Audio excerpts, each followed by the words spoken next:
Welcome back, I'm back.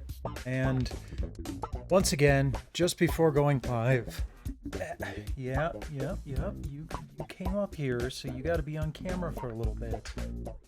Hi. She stopped purring instantly when I did this.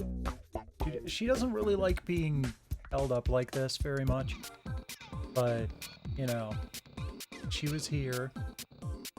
Okay, little cat. You can go back in my lap. As long as you're disentangled from my shirt. There we go. So, yeah. I think she knows when I go live. You know, you used to be just perfectly fine with jumping on the back of the recliner.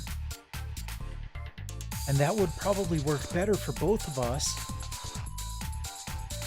Because then I can know you're there, you can be a purr cat, and you'd be on camera. But no, you gotta hop up in my lap. Because I was gone for a week. Anyhow, tonight we've got PlayStation Magazine demo disc number 89. And for most of the series, when I've been streaming these demo discs, I've been doing it on the PS3. But tonight is going to be a little bit different because the iToy is involved. There's a playable demo on here that uses the peripheral, and the PS3 really does not like interfacing with peripherals for PS2 games. Like the headset didn't work for SOCOM or Lifeline, and the previous iToy demo didn't want to interface with the camera. So yeah, it's pretty much just a matter of when that happens, and it will. There is one more disc that does have an iToy game. So, interesting. So, we'll have to do this at least one more time. But at the very least, I've got the PlayStation 2 ready and raring to go. So let's go ahead and switch over to that.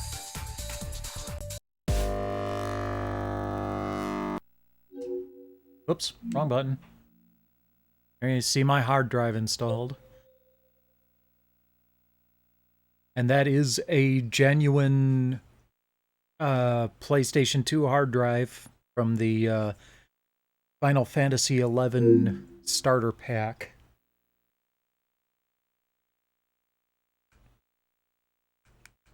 I mean, I could put something bigger in there, but I think I'd rather try to get it to work. Oh, bye-bye. I'd rather try to get it to work, get like a USB drive to work. Seemingly coordinated reality attacks were reported throughout Federation territory.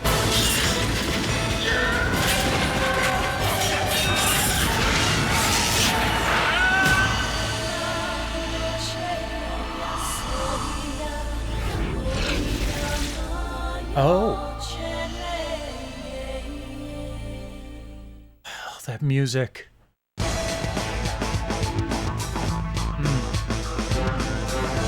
Xenosaga Episode 2 appeared in one of my YouTube videos, my top 10 favorite non-Nobuo Uematsu game composers.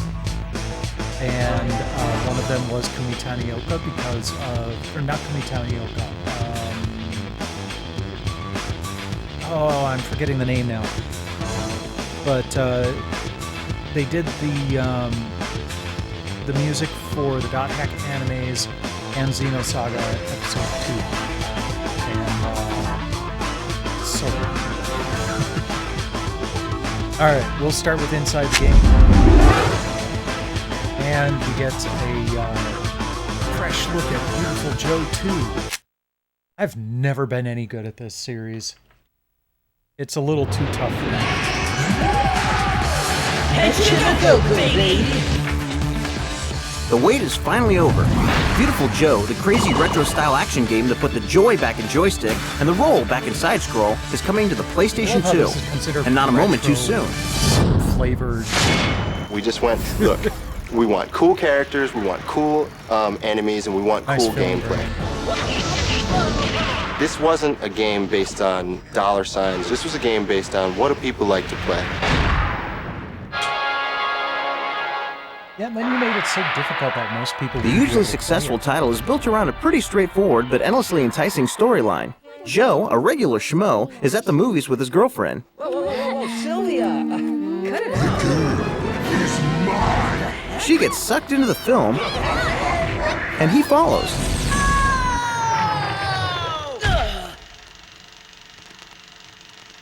With his t-shirt proclaiming his Wait a love for minute. head-mounted devices. Am I inside the movie? My young Joe, it looks like you haven't awakened to your true powers as a hero.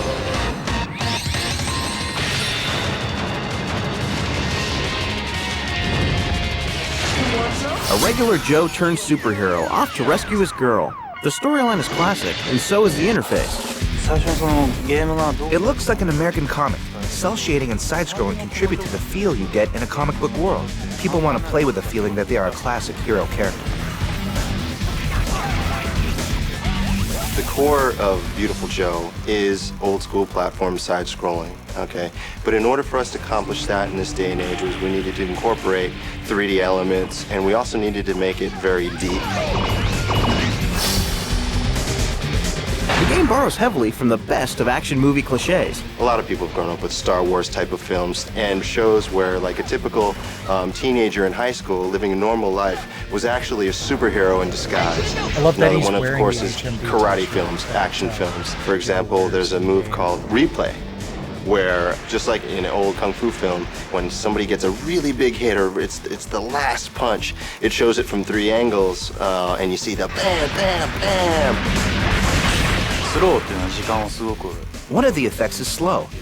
That's a power that enables gameplay to slow down. It's like a scene from the movie Matrix when they dodge bullets.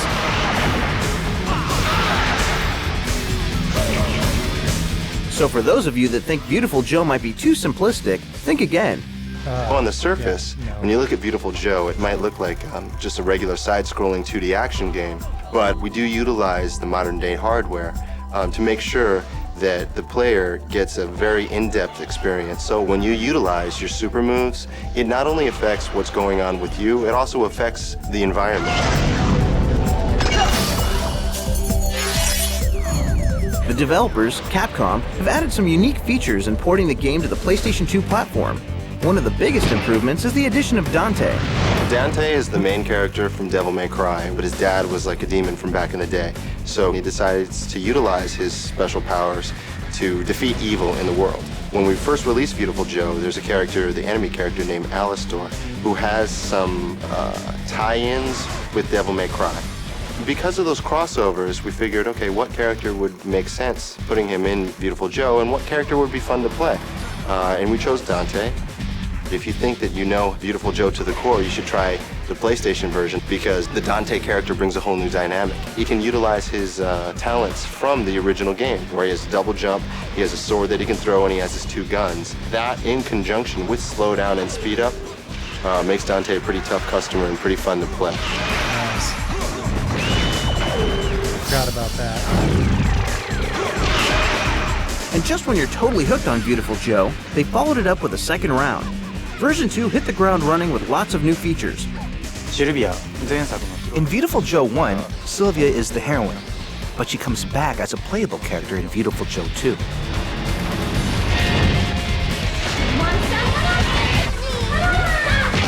And you can look forward to a whole host of new supervillains that are as exciting and enigmatic as the ones in the first one.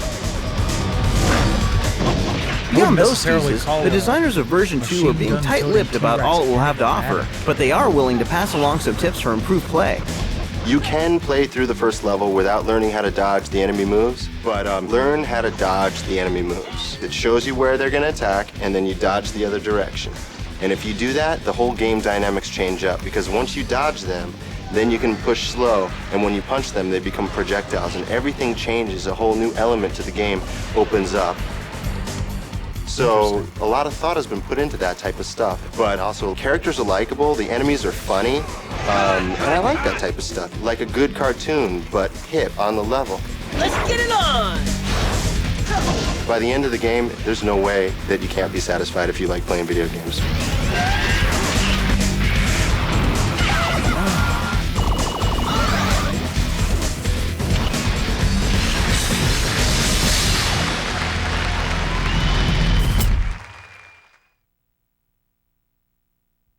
Definitely had a unique look to it. Okay,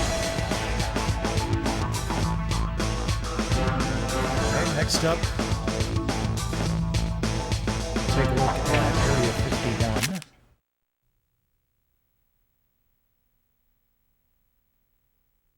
51. Look sharp. You have violated the pact.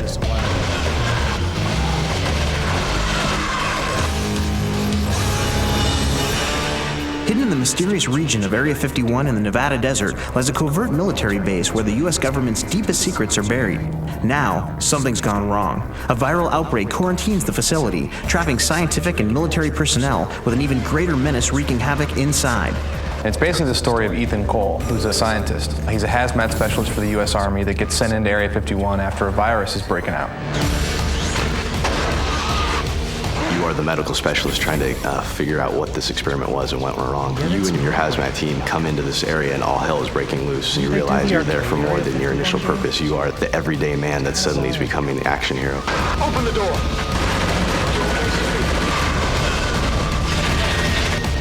Watch your six! As you delve deep into the facility to investigate the outbreak, you rely on assistance from your well-trained squad. I think one thing that's really special about our game is you start squad-based, and you definitely had to put a lot of emphasis on how to get characters that you care about, teammates that you really want to protect and fight with. And they're all AI controlled, so they'll move around the world on their own. In battle, they'll take up different cover positions. They point out enemy locations and help you achieve some game objectives. Eventually, the team is kind of whittled away one by one by one, and you're left alone. About that moment, your suit's breached, you're infected by the virus, and you begin to start mutating. As the last surviving member of your team, you find yourself beginning to transform, taking on mutant and alien characteristics, and developing some truly foreign abilities. As the mutation takes hold, your vision changes, your hearing changes, you're able to see enemies in the dark. We have this time dilation effect, so hearing is warped. You have an extreme melee that pushes enemies back, like through walls, and some really, really cool parasites. You shoot them out of your hands, and they home into the world, and they seek out your enemies, and they siphon health back to you. You basically can play with your enemies, almost treat them more like prey than you could otherwise. No alien battle would be complete without a cache of high-tech weaponry. Using some of the alien technology, the military's built some sort of new weapons. That one of them has sort of a laser sight pointer that you can use. It's great for enemies that like to hide because you can bounce projectiles off of walls and off of ceilings to get people that are hiding behind objects and things like that.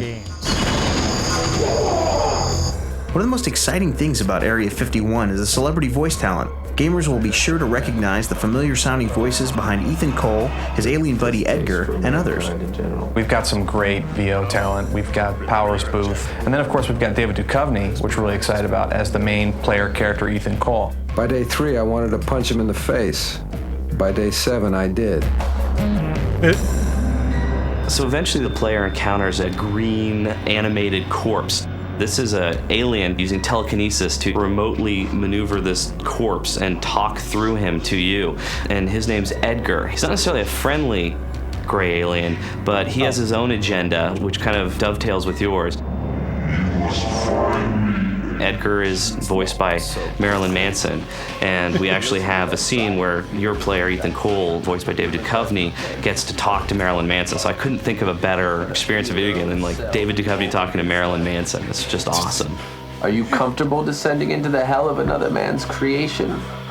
In the early stages of Area 51, the player first encounters a malicious horde of human mutants and deadly zombies, but it's the enemies in the later levels that really challenge the gamer's combat readiness. Ultimately, they end up at this leaper stage that allows the now mutated human to crawl on walls and jump 30, 40 feet and tear through metal and use his claws, but they really are just killing machines. As you get deeper into the facility, you transition from the U.S. government into the shadow government, the Illuminati part of the base. The Illuminati has developed the super soldier, and that is their security forces to protect their side of the base, even from the U.S. government top side to keep them out. They're definitely militaristic. They have great AI patterns where they use all sorts of great alien weapons. They throw grenades. It's a different style of gameplay. And then ultimately, you end up in the gray section of Area 51 at the furthest reaches of the base. Those grays don't like to confront the player directly. Generally, they rely on using their superior technology to kill the player. And then every once in a while, you get a gray and work really hard and you kill them and you feel a sense of satisfaction. Gamers can play with or against others down the street or around the world by utilizing Area 51's impressive multiplayer ability. What we did is put in 16 players, voice over data, so you can chat with your friends on a USB headset and give you all the modes that you'd expect. Then we added mutation modes on top of that. Humans versus mutants, a vampire game where everybody starts out as a human except for one person. Then the mutant infects the other ones, and then the tide of battle shifts, and now it's all mutants hunting the last human. So we really brought what made Area 51 successful in the single player to multiplayer to kind of create this whole new experience I think everyone's going to really enjoy. One feature that we're really proud of is that our levels actually can scale based on the number of players involved. If it's in a 16-player game and 10 of the players drop out, alarms will start going off in the outer regions of the level, and the level will start to collapse to bring players together to keep the action frantic. What adventure into the US government's most covert base would be complete without discovering the hidden truth behind several well-known conspiracies? Conspiracy plays a huge role in our game, actually. We have a whole collection system based on witnessing conspiracies, recording conspiracies, and even deconstructing conspiracies. We've got the fake lunar landing, which is a big set piece for us, and complete with cameras and a director's chair and the whole 9 yards. All the little traditional conspiracies are dealt with in various parts of our levels to kind of entertain you and educate you in the conspiracy world.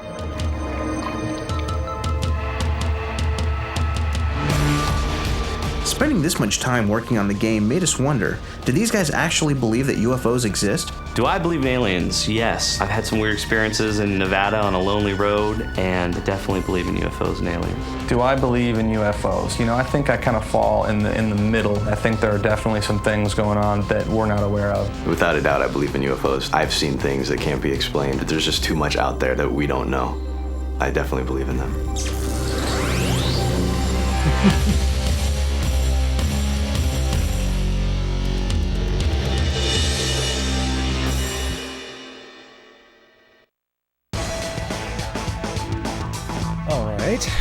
Now we get to take a look at Tekken 5. Lots of videos this week.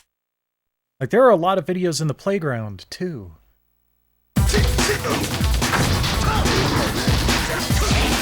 That's okay, I've got a couple or at least a fleet of Proto-Jack robots in their latest incarnation. On the 10th anniversary of the Tekken series, here comes Tekken 5. Tekken 5 will make its debut in the arcades, followed by a PS2 version for home play. It will include everything, and I mean everything, found in the arcade version. If I run out of time... We are very confident that we can perfectly port the arcade version to the PS2, and it will look and play just like the arcade version. Play something that I'm playing on this idea of an exact port, along with many of Tekken 5's other improvements, came directly from the fans. It's not going to be City Namco, the game's developer, prides itself on listening to its players and incorporating their suggestions. Tekken has many fans that have played the console version, so they are of course used to the PlayStation 2 controller. So one strong request from the fans was that if they could play the arcade version using the PS2 console controller, they would really feel comfortable and therefore enjoy the game even more. So the arcade machines will now have input jacks where players can plug in their controllers from home. In addition, with many characters to choose from, beginners may be at a loss as to which character to play, but have no fear. I didn't know that was a... There are some characters that are easy for beginners to the series to pick up and play with, while the other type has a more complex set of moves that are geared towards advanced players. They're quite easy to control, and with the new characters, your opponent won't know what to expect. Go easy on me. And if you're new or just need to brush up on your Tekken history, they're also developing a website to lay out the whole backstory so you can get up to speed on the Tekken saga. Whatever your skill level, what everyone will notice in Tekken 5, the improved graphics. We believe that fans of the previous Tekken titles will look at Tekken 5 and immediately be able to tell how much has gone into improving the game's graphics. First up, the characters look great, and their movements have significantly advanced, but the real jaw-dropper is the improved environments. Tekken 5 is really something to look at. The glare effects have been greatly improved. Also, the actual atmosphere of the game has been improved by adding the soft focus feature, which will create a blur effect depending on the lighting as it hits the character. And actually, we have some stages with a great deal of fire, like an inferno, and there's actually a visual heat effect from the fire that you can see. And characters interact with these advanced environments to a significant degree. Slamming your opponent into the ground will result in destroying a section of it and debris will fly into the air. We believe the action and graphics of Tekken 5 are much more extreme and over the top. Another area in which Namco listened to the players was in selecting which characters would graduate to Tekken 5. We tried to focus a lot on the fans' needs. We picked many characters that were popular among players. We also chose some characters that were not wildly popular, but had a small base of vocal fans. Also new to Tekken 5 is the ability to customize certain characters, making them your own. Fight money can be gained by defeating opponents, and with this money, you can change the color of the costume of your character or the hairstyle, or, for example, add glasses or a backpack or other items to make your own original-looking character. And as an added bonus, only available on the PlayStation 2, there are the movies, mini-games, and the bonus game. The bonus game is on such a different scale from previous Tekken bonuses that it doesn't do it justice to even call it that. It's going to be an action-adventure game, and it's something we could only do with the console version. Also included are the complete ports of the arcade version of some of the previous Tekken titles. We know that the fans are going to love it. I don't remember if it was Tekken 5 or Tekken 7 that had Starblade hidden on it. I had to go through the RPG mode almost all the way just to get to the Starblade unlockable. Okay, then we've got Tony Hawk's Underground 2. Hey everyone, I'm Tony Hawk. I want to thank all the fans of Tony Hawk Pro Skater series and our new Underground series. Underground 2 is the best game we've done by far, so check it out.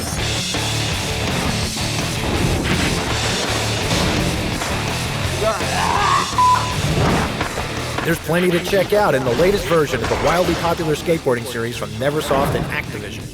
Early in my career, I was just happy if anyone even put a skateboard in a video game, so there's no way I ever thought that I would be part of a game or that my name would be attached to one.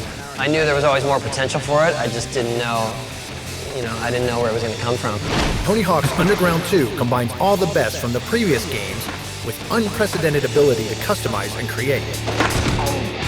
You can play as yourself or one of your teammates, or special guest skaters.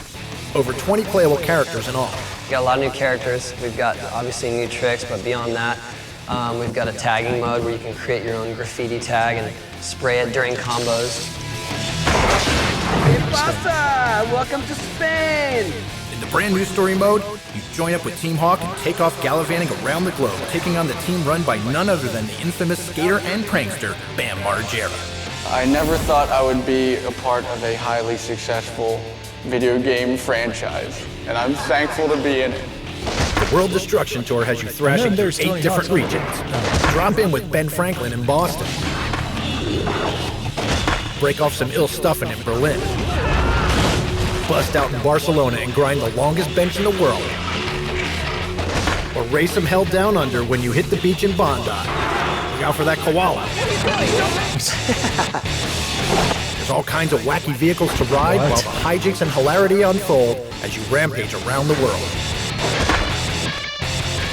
And there's plenty of opportunity to show off your skateboarding skills, especially when you jam in the classic mode. 15 levels of the creme de la creme of the Pro Skater and Underground series, retweaked for maximum performance. Oh, that's cool. We've got a classic mode, so it's like a lot of the levels in previous Tony Hawk Pro Skater and Underground games are going to be available, but with your new characters and with the new graphics, and it's kind of taking everything we've learned so far and going back to old levels and re-exploring them. One of the best things about this game is that in this world, you might actually be able to beat Tony Hawk. and defy the laws of physics. If my team took on Team Hawk, I would definitely lose because this guy is doing 900s. So there's no way that I could possibly win. I think my team would have a good chance of winning the skate events, and Bam's team would definitely win the hijinks events, so I don't know, it's a toss-up. Even the master himself doubts he can beat his virtual doppelganger. If I was in control of it, it would be tough to beat, but I might have a shot. But I've seen some kids control my character that there's just no way in hell I'd be able to beat them. Up until the last game, I was able to do all of the tricks that my character could do, but now we've kind of gone into some fantasy worlds of Indy 900s and combos that are just ridiculously hard. My character can bleed out of his head and get back up and pull a kickflip 540, and that's just not what I'm capable of. No kidding. The challenge becomes, how do you skate to greatness and victory against LeBam or swoop down on Team Hawk? My best advice to anyone playing our game that wants to take on Team Bam is be ready for anything and just go with it. Here's some advice if you pick my team, kill him with pranks. There's a reason we have so many sequels, because it's that good. So what are you waiting for? Go check out the game. Yeah, up until 5.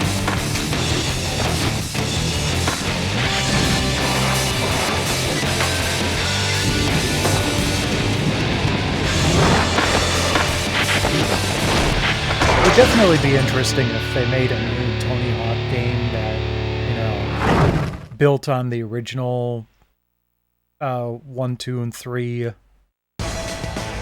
engine. Okay. Next up, we've got replay.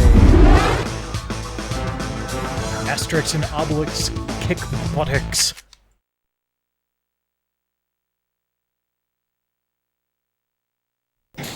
Hi, I'm Sandra Mitchell, and today I'm going to show you the quickest way to collect helmets on Asterix and Obelix.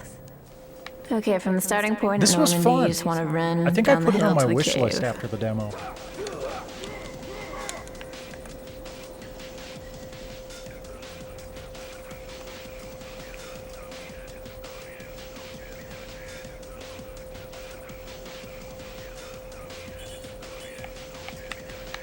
It's hard to aim, but you have to stay in line and make sure you collect all the multiplier points because you'll rack in a lot of points at the very bottom.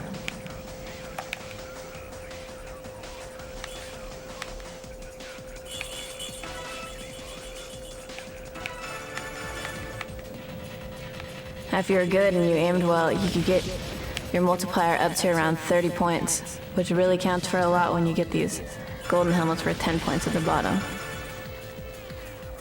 Oh, nice. And when you're at the bottom, go over to the platform. You want to launch yourself back up to the top of the hill.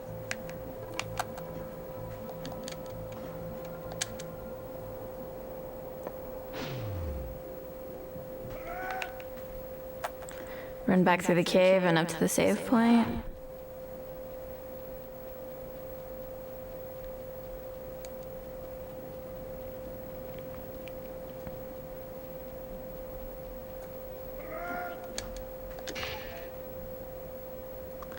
Then you want to save your game and then quit out to the great map.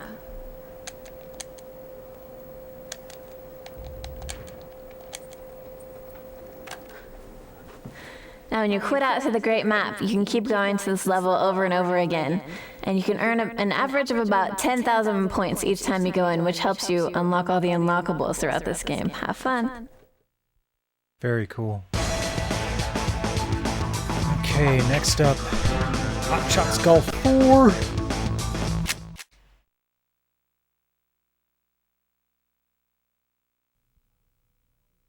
Hi, my name is Alex Trinidad, and I'm with First Party QA, and I'm here to show you a shortcut for Hot Shots Golf 4.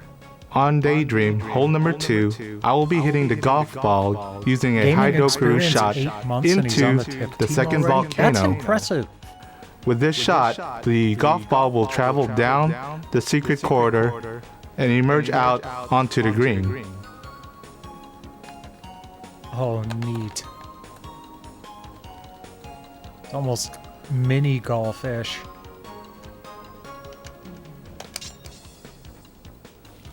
Oh, you screwed that one up.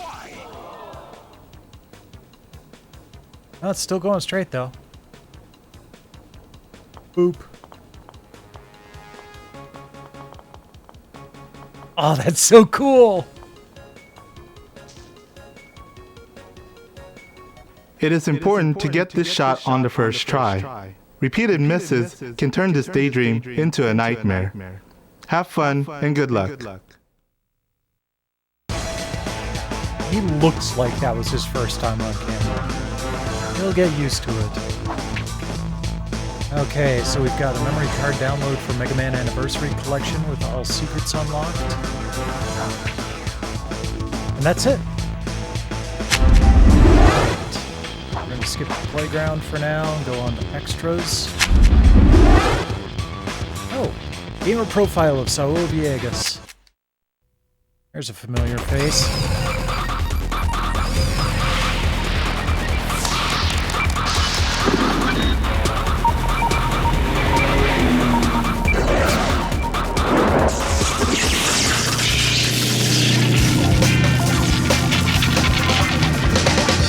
I'm Saul Villegas. I'm a consumer service web specialist. I'm given a first-party title and write the strategies and walkthrough for the entire game that we then later put on PlayStation.com. The coolest part of my job is getting my hands on some of these first-party titles and games. Like every time a Gran Turismo comes out, I'm playing that before the public.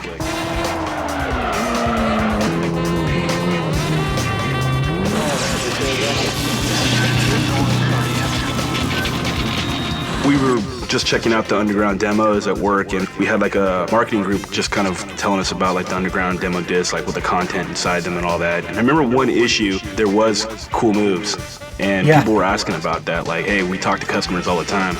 This is what they want. So basically came back to us and said, hey, if you have any cool moves for any games that you can think of, we'll film them and we'll put them on a disc.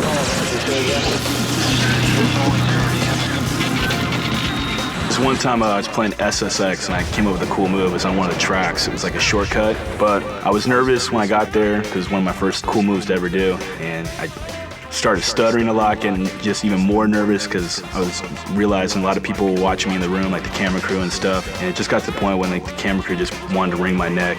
With all that pressure there, it just finally I just pulled it off.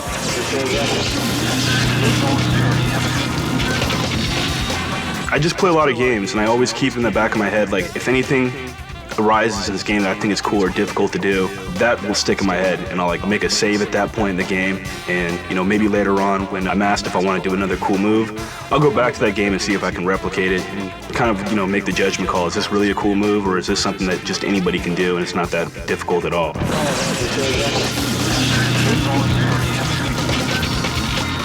The coolest move that I think I came up with would have to be for Pac-Man World 2.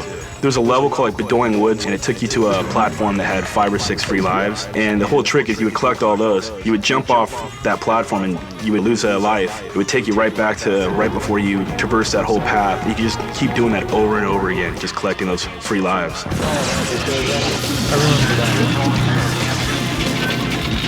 A couple years ago, I was in Boston with a bunch of friends. We ended up at a club at the end of the night, and this was a table of people that were just kind of staring, pointing at me and stuff, and I was thinking, like, what's going on here? And finally, someone came up to me and said, hey, are you Saul? And then, you know, kind of came out like, oh, yeah, you know, you're on the OPM, and we see you all the time, we think you're really cool, and it's just really funny.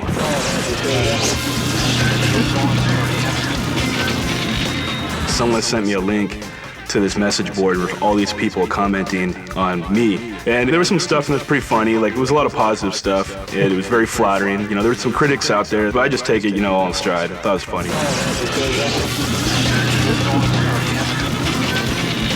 That's like my main goal is to actually create a game one day, have it developed. Basically what I envision is a game that takes a fighting game genre type game and mixes it with a role-playing game. I've never seen that before. You can go on adventures and dungeons and whatnot, level up your characters, go online, fight other people with your characters that you had in dungeons or whatnot. I'll have that whole fighting element with punching and kicking, every button on the controller, combinations. That's definitely the type of game I would like to see.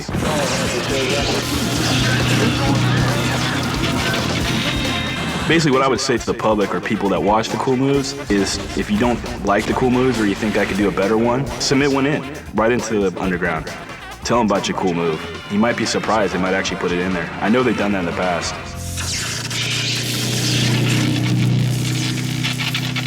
You know, someone had mentioned that he had died, but I see someone on Twitter who looks very much like him.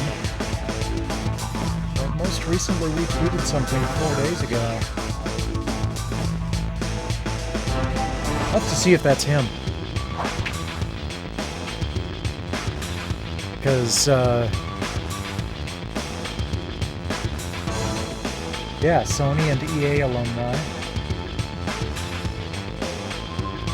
Because if that's him, I bet he'd, not only be interested in the archival stuff that I'm doing, but might also be a way to get some questions answered about some stuff that I've been wanting to find out behind the scenes.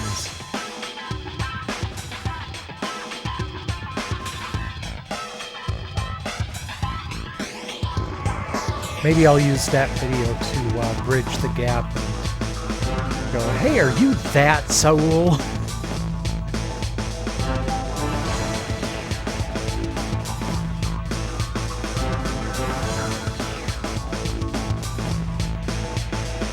What's that? Nephews.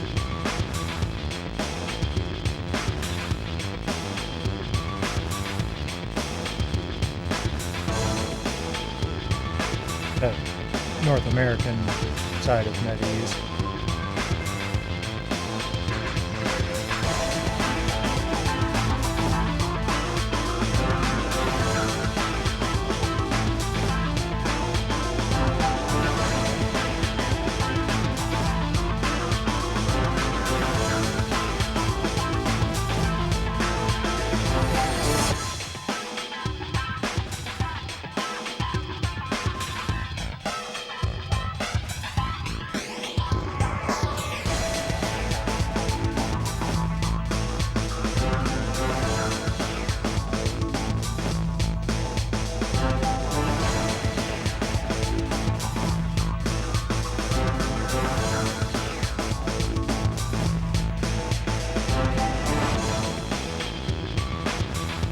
Oh yeah, the U.S. NAA seals. Oh, there's a typo. But yeah, we've got the SOCOM thing continuing this month, or this issue. And that's coming up right here. Got another hard drive download, which, again, I will have to try out at some point. And Boot Camp Part 2. You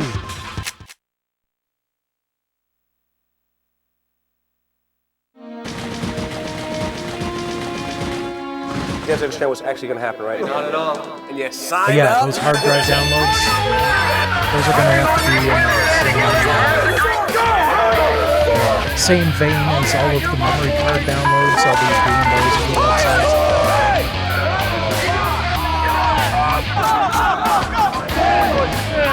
I want to be broken by the seals.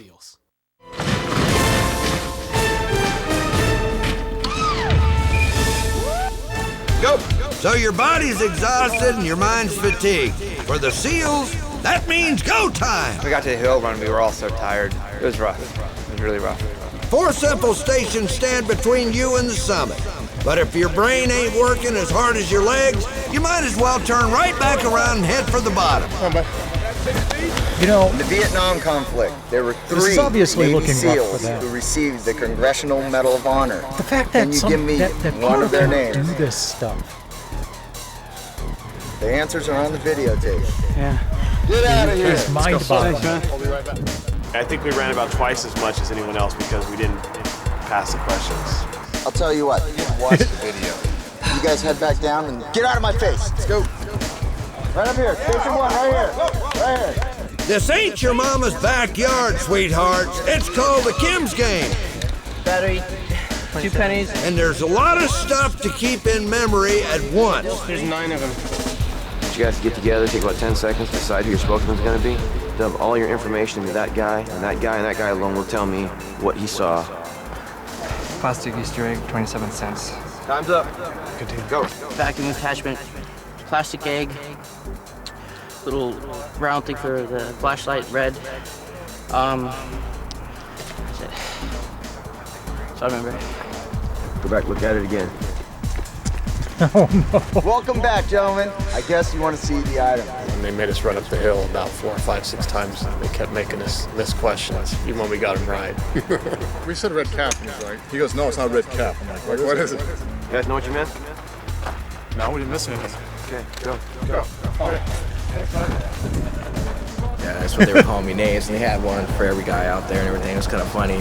Asthma boy and heart attack boy.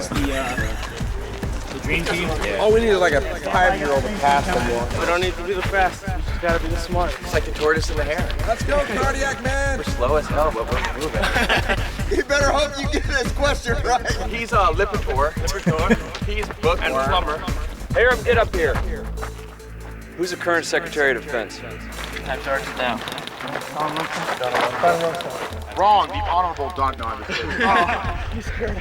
Let's go. I think the most important thing we went through was teamwork. You can't go out on your own and be an individual. It's more about the team.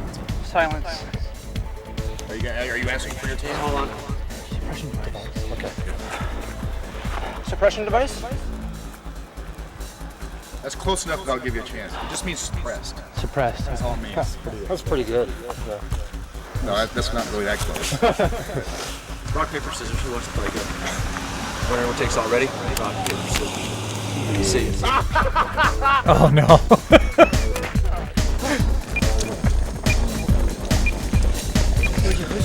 Who is the Secretary of State? Who's the Secretary of State? Colin Powell's not Secretary of State. I knew that. What is it? I'm sorry.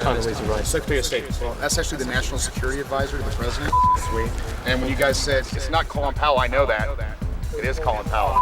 Okay, I'm the one who I'll give you a chance to get out of there. Hey, rock, paper, scissors, what do you have? Paper. Paper? I got scissors, beat it. Go, come on. Who's the National Security Advisor?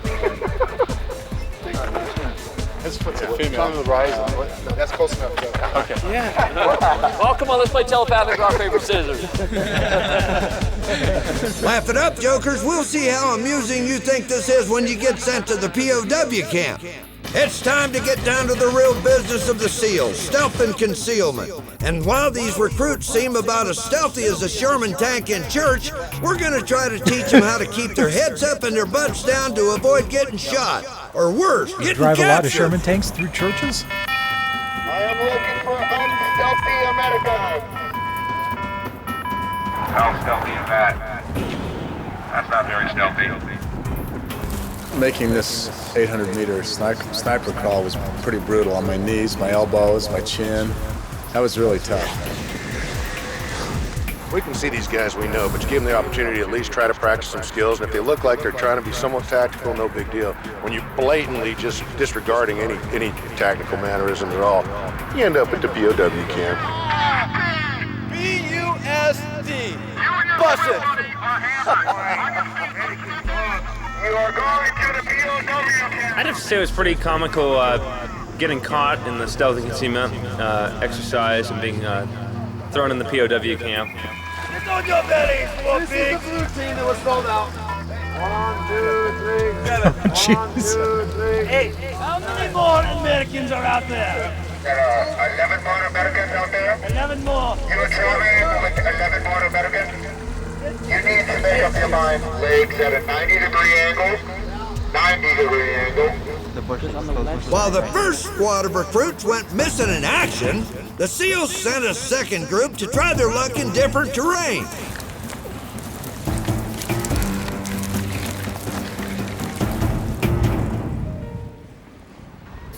Stay in the pit stop. You feel like all of a sudden you're hanging out in the open, you are. If he didn't have his helmet on, you'd never see him down. No, He's doing pretty good through there.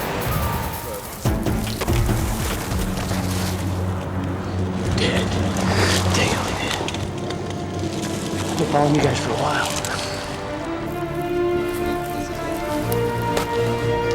Right. Well, surprise, surprise, I see you maggots survived boot camp, and you might even have what it takes to defend your country, as long as Mommy doesn't tell you to turn off your PlayStation and set the table for dinner, that is. Good morning. Hoo-yah! Good morning. Hoo-yah! Good morning. Hoo-yah! Quite frankly, I didn't know what to expect. I assumed because of the E-Seals and the PlayStation generation that the kids would be out of shape, but I found that most of them, as far as what we were doing with them, they held up really well. No, I didn't think I was going to be able to do half of this stuff, and my whole outlook on it has changed. It's a lot harder than I thought I could even imagine. The desire to get through it. It was stronger than giving up. I was really impressed with everyone on my team. They really reacted really well. And as hard as the SEALs were Man, on just us, the they still stories were that my kind of dad trying to told help me us through of it. So I basic felt like they were kind of part of the team too. Air Anyone that can do this, not even Navy SEALs. They have to be a little crazy. But just I think if Air I train, Force, I have the don't physical think I could do attributes it. to be a SEAL, but I definitely Of course, don't have I'm the probably mental 20 years toughness. older than I what think they I'd rather want just stick to playing virtual to go games through in the comfort basic of my training living room. anyway. But High you know. score! I got everything I expected and more. It's been hard, but it's been fun. I had a wonderful time with the SEALs. It was fantastic. I really enjoyed it. It was a blast. Had a great time here. I wouldn't have traded for anything in the world. I have more respect for the SEALs. Like, I had a little taste of what they do, and I'm glad I'm not doing the real thing.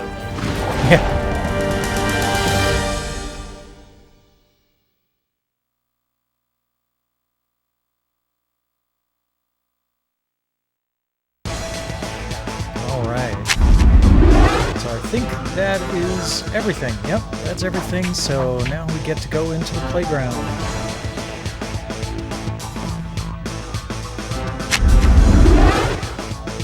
Our first game is Virtua Quest. It's like an RPG based on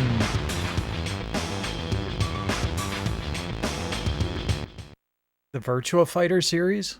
Hey Saul, your dream game is here.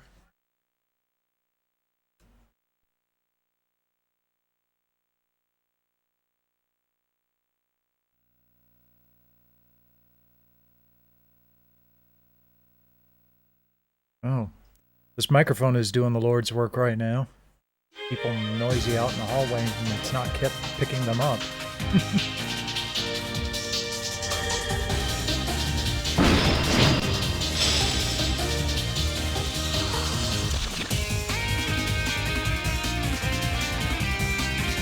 I don't think I've ever heard of this game.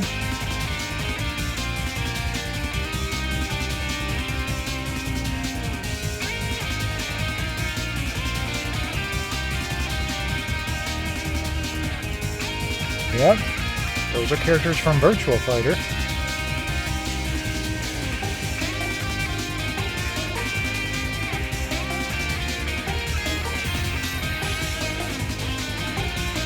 He almost looks like the main character kid. Almost looks like the guy from Evolution.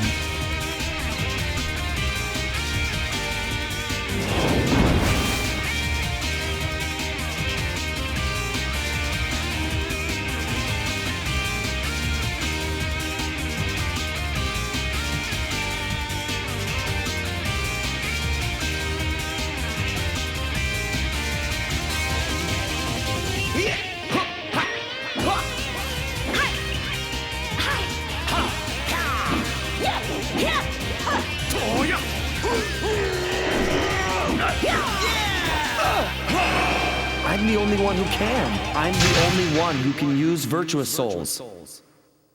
Virtua Souls? Okay. Playable demo. Let's fire it up. Battle mission, hunter test, demo scenario. Okay, well, we'll start at the beginning. Okay, square is guard and wall run, X is jump and select, circle is normal attack. Got it.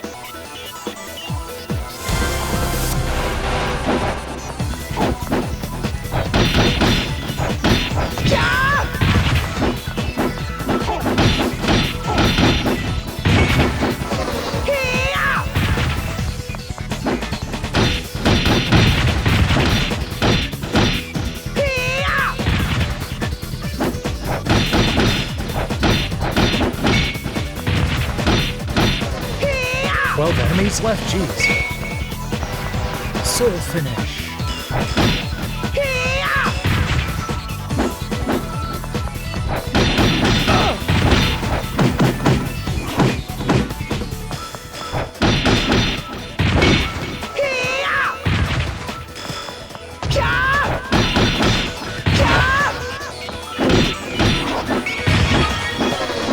The controls seem to be pretty simplified, but that's okay.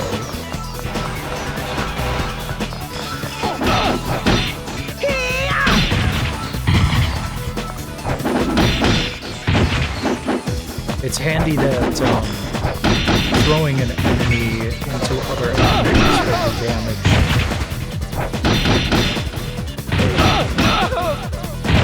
Ow.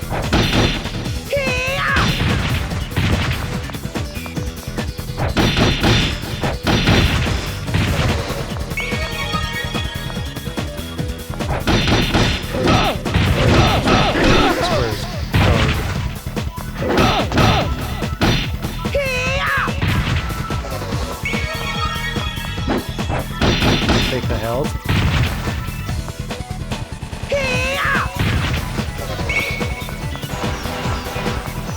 Still got a minute left. These last few guys.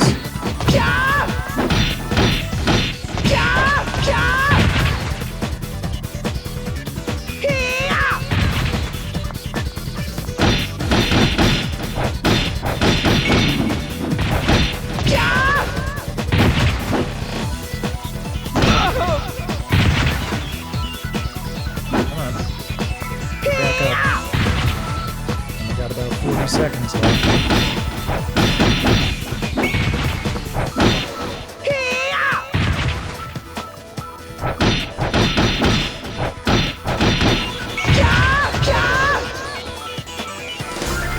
Yay, we did it. 23 seconds left. New record.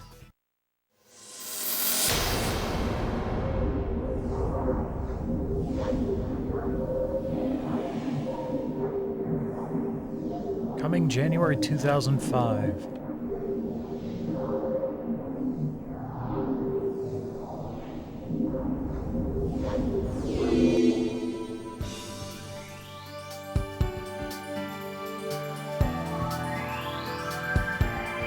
Oh, let's do the hunter test.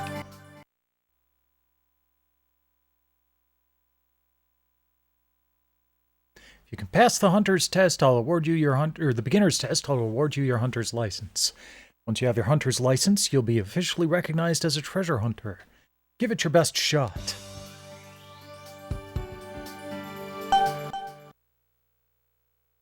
Okay. Tap right analog stick to fire energy wire.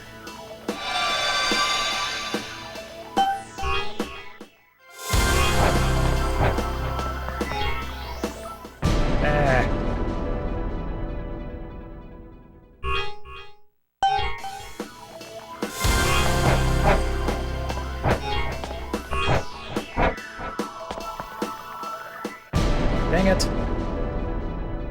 Overcompensated.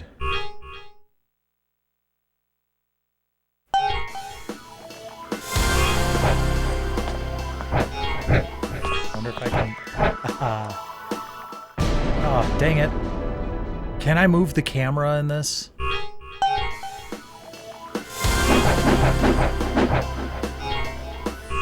No. Okay.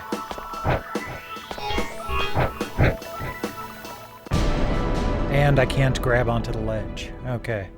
It's important to know what my limits are.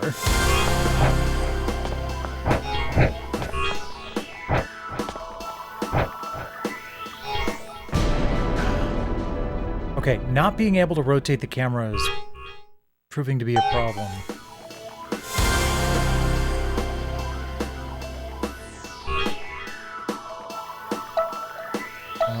Config. Camera direction. Key config.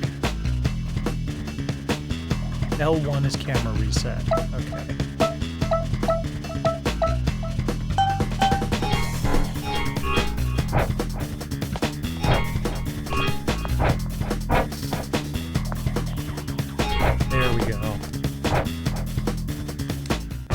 Ah.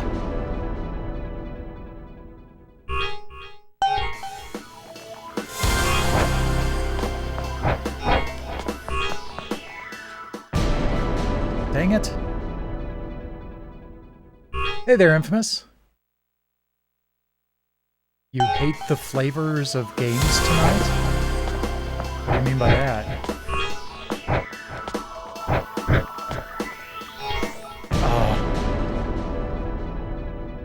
Oh, what is... Okay. This is the first playable demo we've had so far tonight. It's Virtua Quest, which appears to be like an action RPG mixed with Virtua Fighter.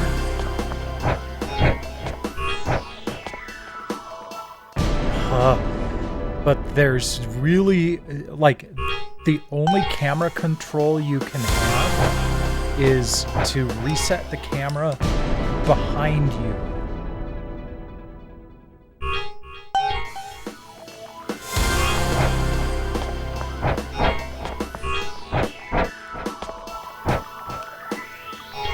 Plus, I think my controller is losing some inputs.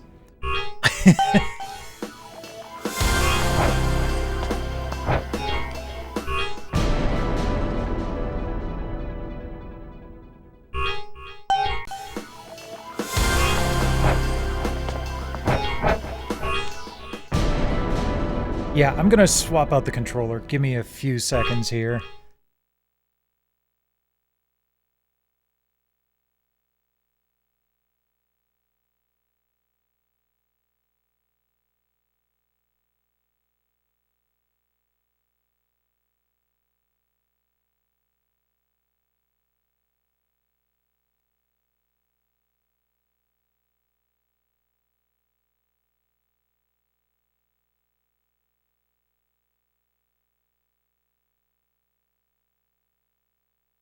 Okay, let's try that again.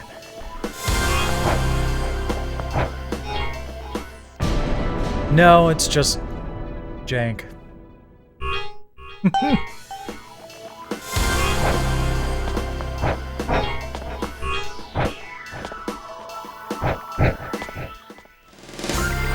I've been that close every time.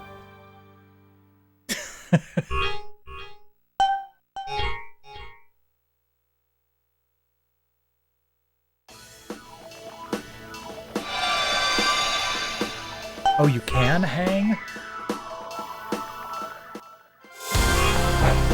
Oh, it's only specific ledges. Got it.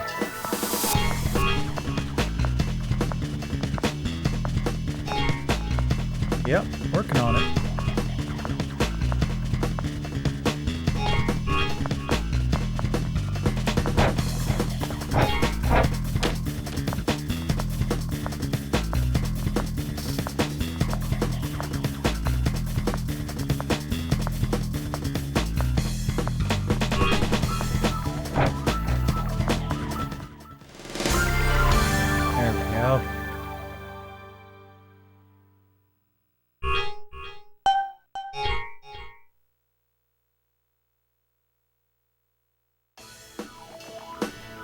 Kind of weird that the tutorial was after a combat mission.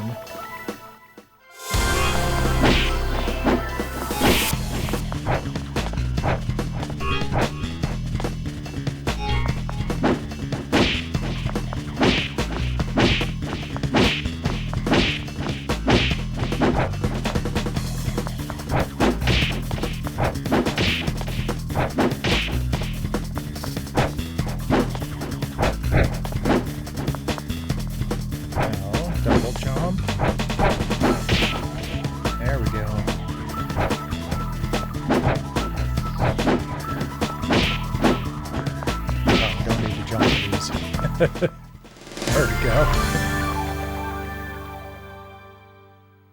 You haven't missed the iToy stuff yet, though.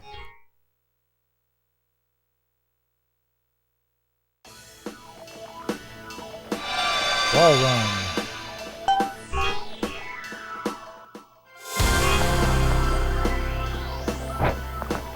jumping toward them. Then square. Oh, that's useful. It automatically, whoops, repositions the camera behind you when you wall run.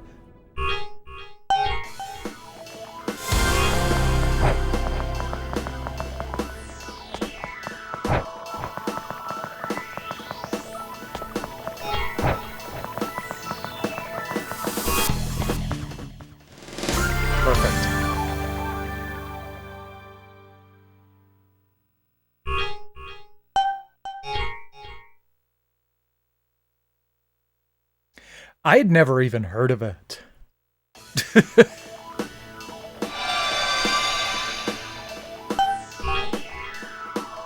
Use your wire to reach the goal.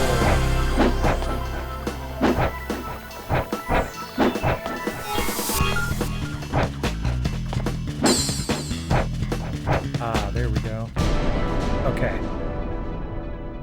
That's kind of awful.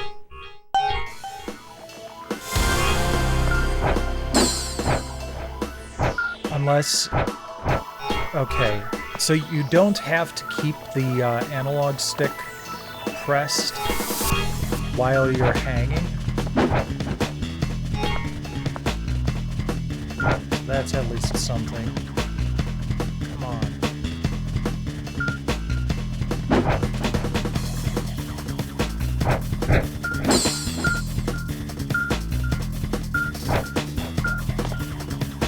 Good, because you have to use a button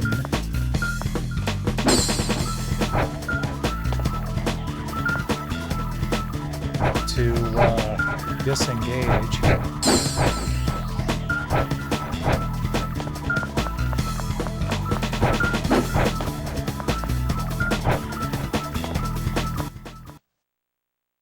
Oh, time's up on the demo, I guess.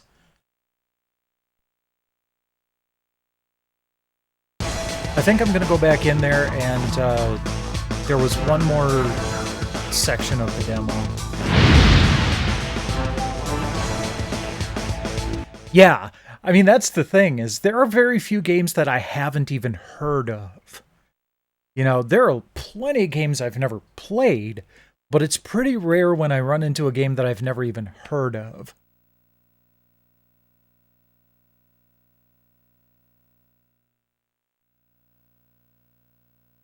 Come on. There we go. Demo scenario. There we go. Curio City. Thriving shopping center server. Currently unoccupied.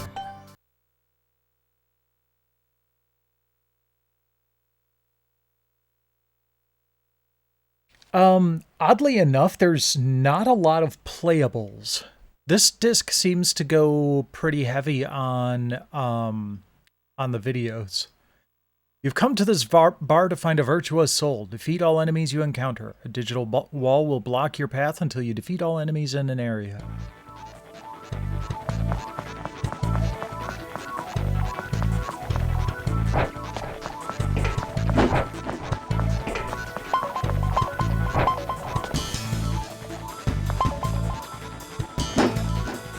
Come on.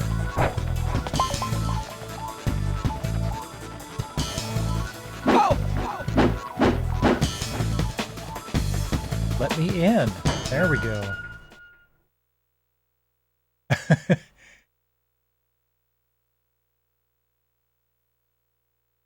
There's the redemption. All right.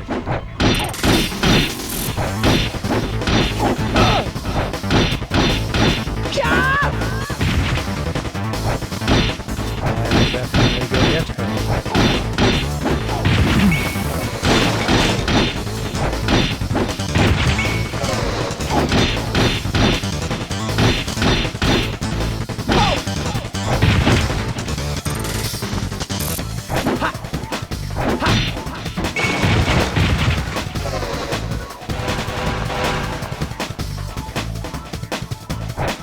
Oops, wrong button.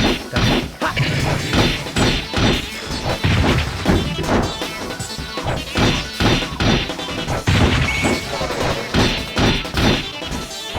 And I'm gonna try something. time I'm able to eat some.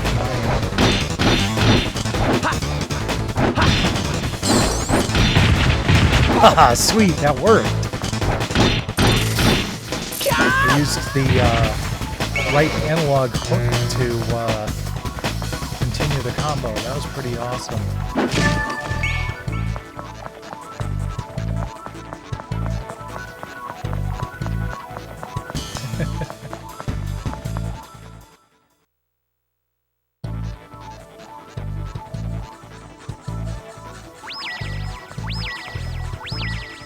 What is it, Bit? There is a virtuous soul nearby. I'm sure of it. You really think so, huh? Of course. The virtuous soul detector is working perfectly. Are you serious? Okay. We'll go look for it. No, I don't hear an echo.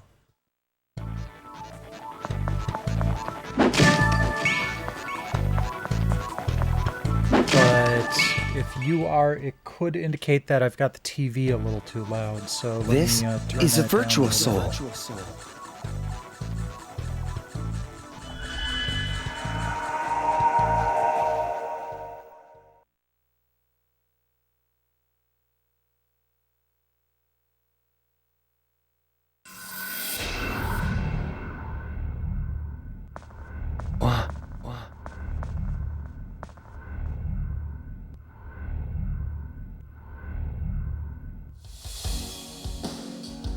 Huh.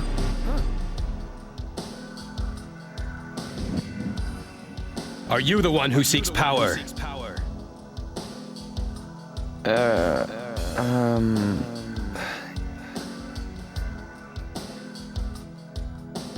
Yes? Why do you seek power? Why? I just want to get out of here. I'll ask you again. Why? Fair Because I want to forge my own path. In order to test my martial art abilities, I entered a world fighting championship. However, it turned out to be nothing more than a trap set to gather data from fighters all around the world. They took this data that they collected from us and used it to make weapons. Humanoid fighting machines, Durals. Durals? The time has come where you must stand against this threat. If you have true inner strength, then you will be able to forge your own path. My name is Akira Yuki. I am the one who seeks such strength. Allow me to test your determination. Okay. Yeah, that there sounds good.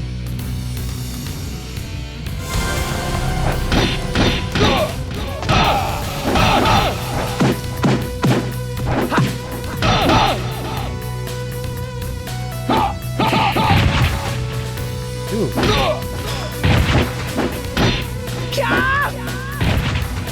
There we go. Throw in on him.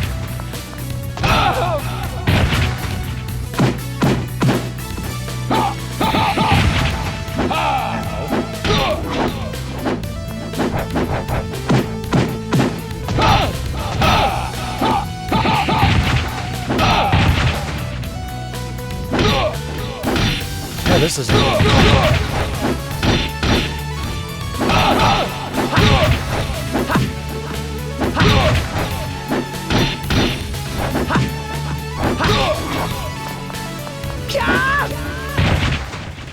nice.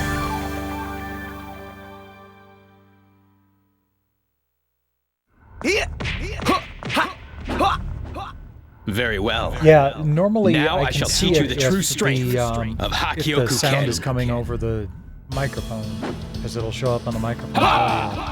But I haven't been seeing that.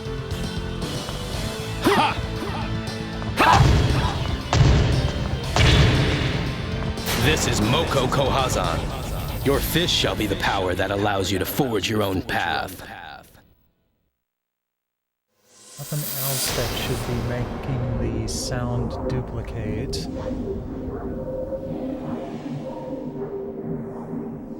Let me try something here.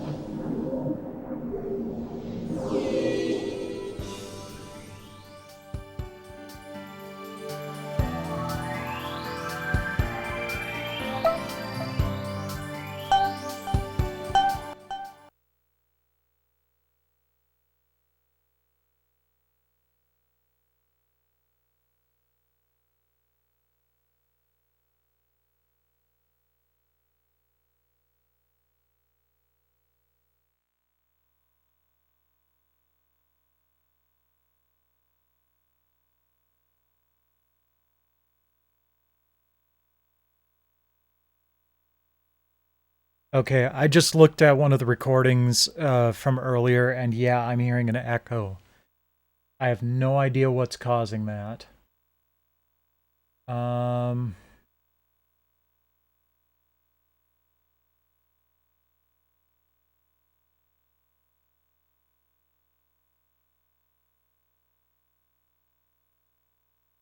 Let's see. No, it's present in the recordings. So what would be doing that? I'm going to do a little bit of troubleshooting here.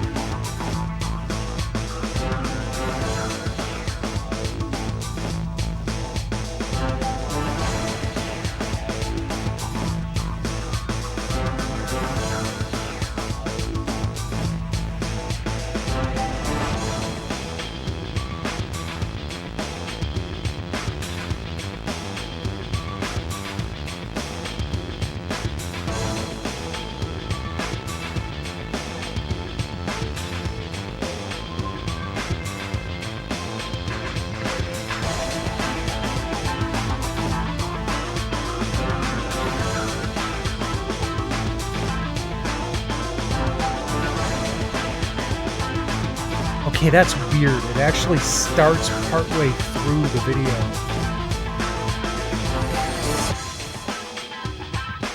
Like, it wasn't there for the interview about Beautiful Joe,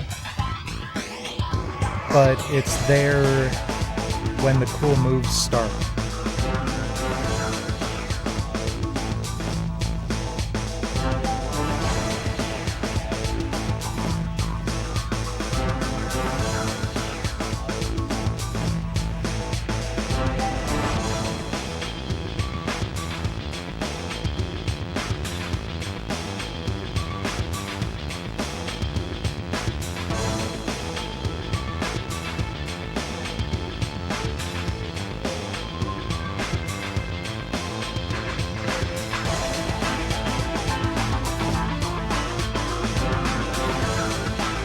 Don't apologize, dude. No, this is important. God. Okay, you want to apologize for something? Apologize for excessive apologies. I'm sorry, but and that is a valid apology because I'm going to be a little bit harsh. It pisses me off how much people reflexively apologize for stuff that is either not their fault or is genuinely helpful and they don't need to fucking apologize for it. That's what pisses me off nowadays because it makes apologies worthless when they're a reflex and don't actually mean anything. So, make your apologies mean something and that'll make me feel better.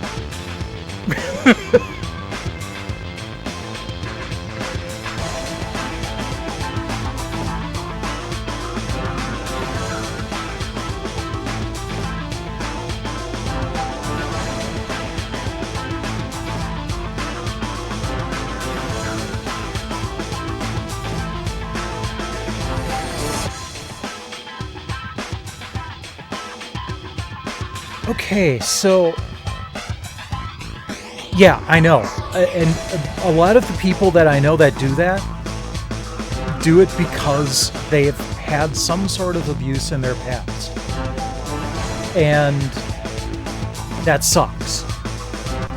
that really does suck. I totally get that.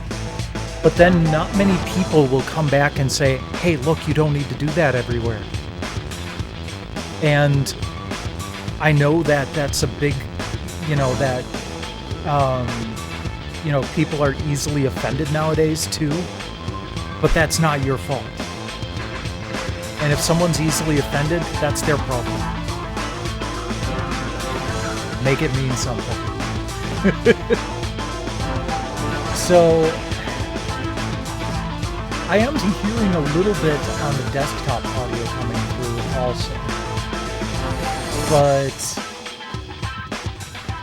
then when I switched to the game only audio capture, I heard the echo anyway, which shouldn't be including the desktop audio echo.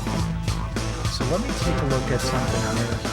And also, don't feel like you've derailed the stream either, because when else would this come up? Until after I've already done the recording and have to do it all over again. So, yeah.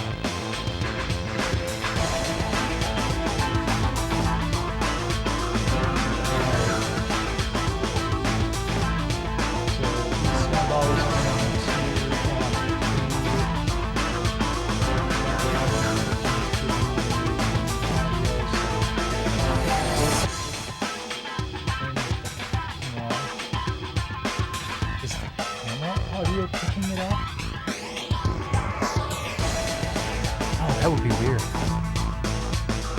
No, it's not a console issue. When I was listening to the previous recording, like, I stop and restart my recording every hour, just so I don't get extremely large files. So I've got a complete recording from the first part of my stream. And in the part where it started echoing again, I was listening to the desktop audio, and that was not giving an echo.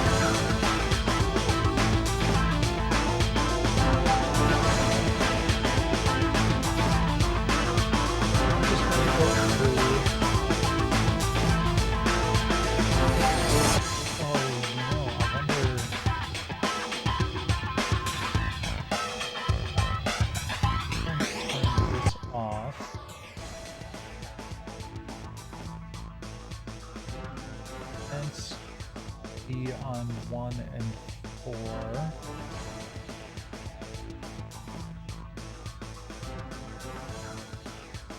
Vid cap should be on 1 and 2. Okay. I'm going to stop and start the recording, and let's see what we've got here. I'm going to play a little bit more, see what happens.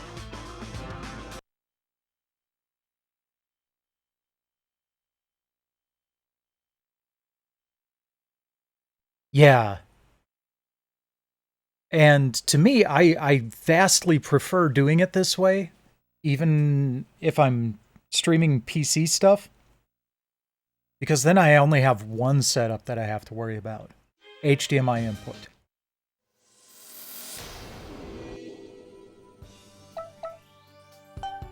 Okay, get back into the demo scenarios. Go to the wild corridor.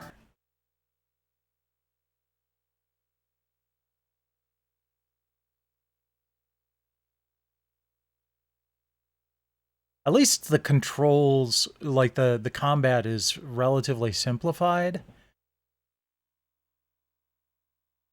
I will now explain the game you are about to play. You've made your way into this jungle, following a strange fellow hunter who's looking for a virtuous soul. Look for switches as you progress. Activating them will make wire hooks appear. Got it.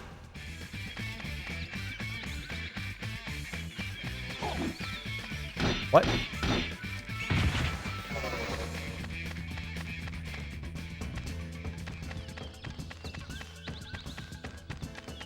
Is this a switch, or is this just a prize? It's an item box. Okay. Can only be broken with Virtuous Soul that has a strength rating of 2 stars. Okay.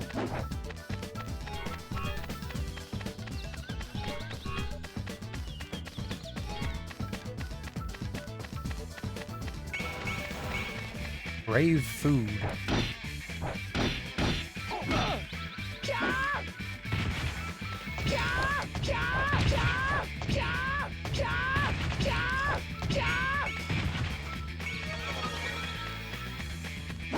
Serpentine, serpentine!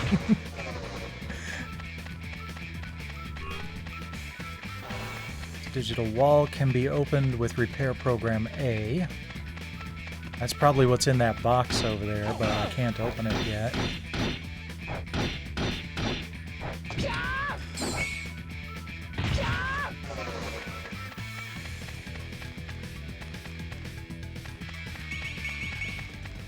Brain food. Beep, beep. Digital wall activated. We've been sealed in. Please be careful. Okay, that's kind of a fun combo to pull off. Much as I dislike the fact that they've, you know, usurped the right analog stick for something other than camera control, that is fun to pull off.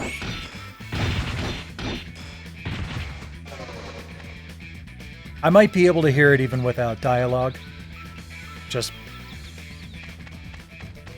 because stuff like that also really irritates me in audio. So I always definitely want to fix it.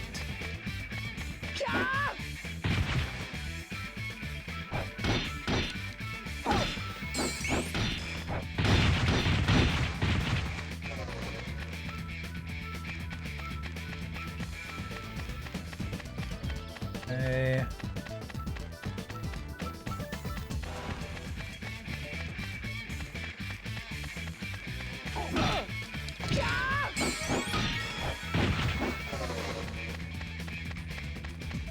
This is really, I wish I had a way to look at the full map. This place is like a labyrinth. Make sure not to get lost. Yeah, that ship has already sailed.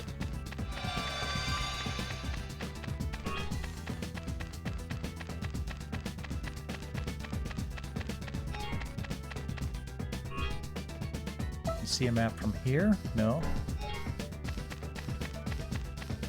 Wait, do I already have Virtual Souls equipped or on hand? Okay, yeah. All right.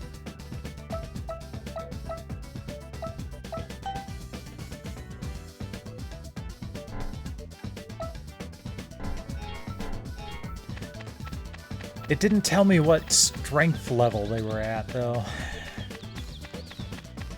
I couldn't figure out how to break open the box.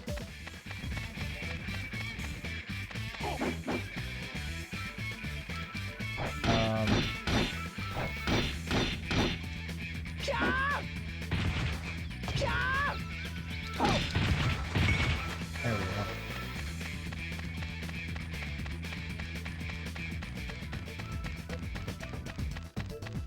go. Hey, listen!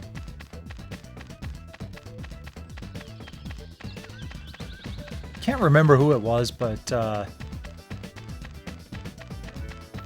someone I encountered recently had like a cell phone notification that was Navi going, "Hey!" I'm like, who would willingly choose that? Although it's kind of an amusing choice.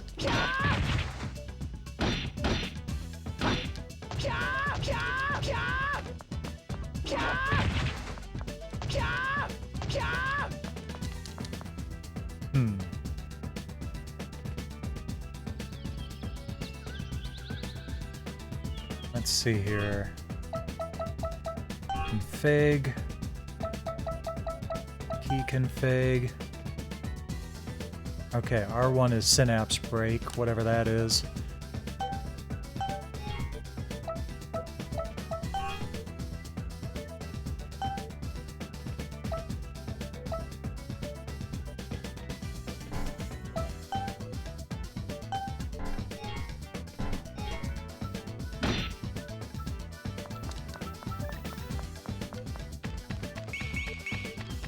More food.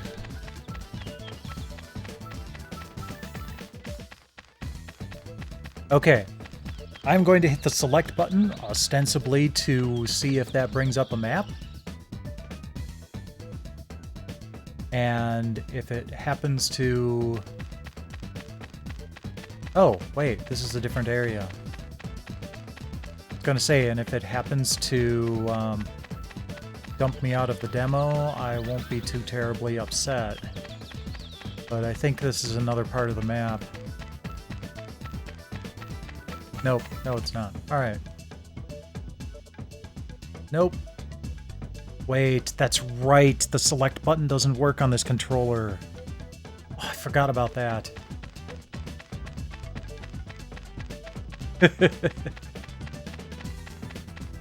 Alright. I'm just going to pause here. It'll probably time out in a moment. But I'm going to go grab a fully working controller and be right back.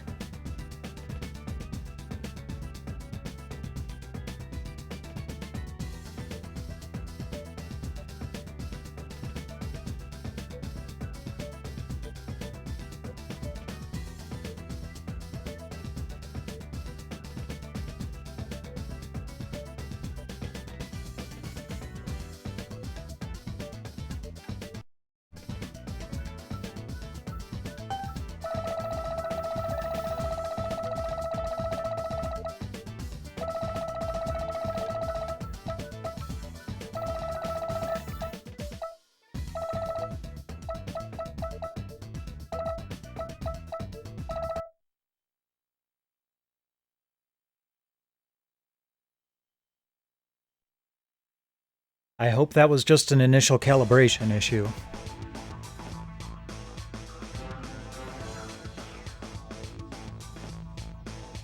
Okay. Seems to be.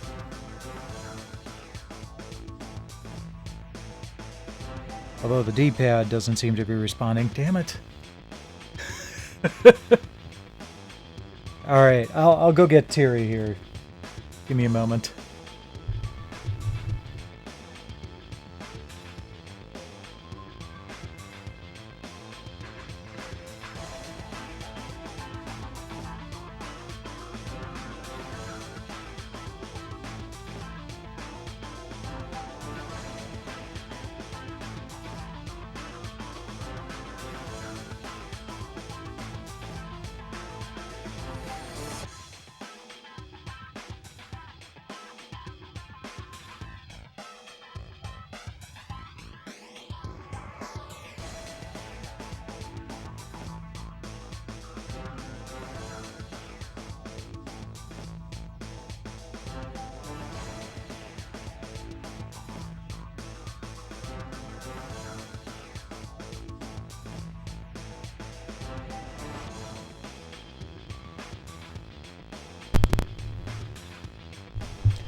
Here she is.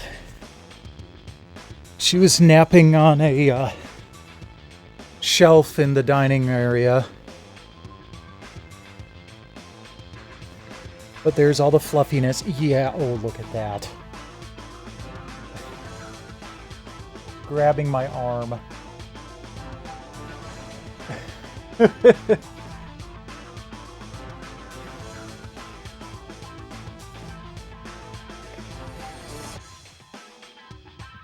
Oh yeah, she's definitely got a glare.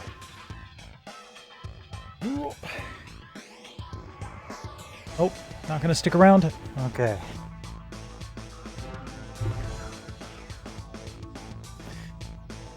Okay, so now we've got some recordings to work with. I'm gonna toggle the recording again.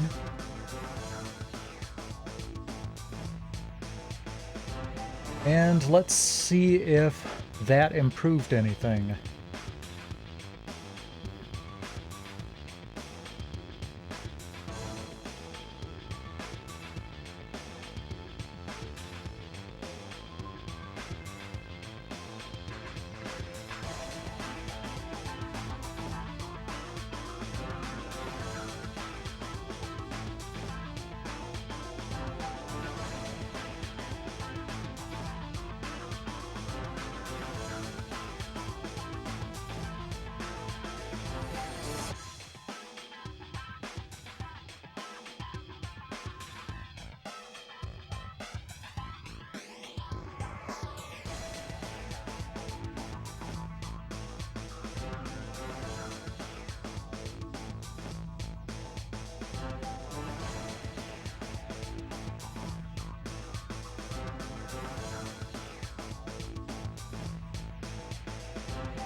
I think we're good.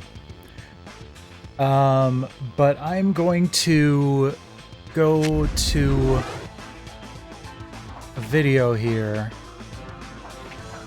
and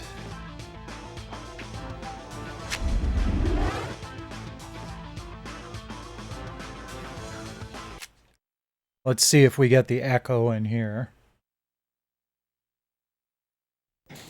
Hi, I'm Sandra Mitchell, and today I'm going to show you the quickest way to collect helmets on Asterix and Obelix.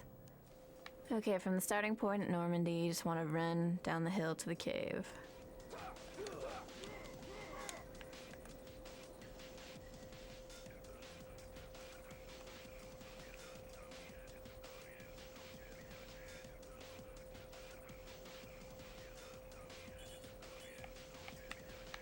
It's hard to aim, but you have to stay in line and make sure you collect all the multiplier points because you'll rack in a lot of points at the very bottom.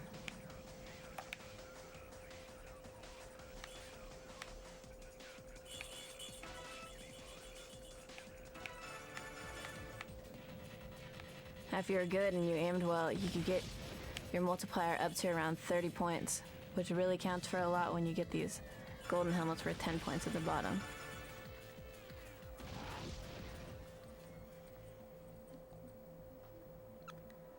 And when you're at the bottom, go over to the platform. You want to launch yourself back up to the top of the hill. I didn't hear it myself when I was listening back to the gameplay from a little bit ago, but I want to listen to some voice just to be sure.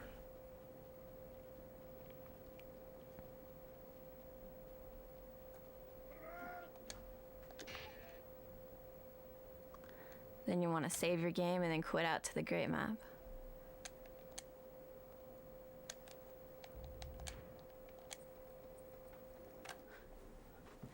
Now when you quit out to the great map, you can keep going to this level over and over again.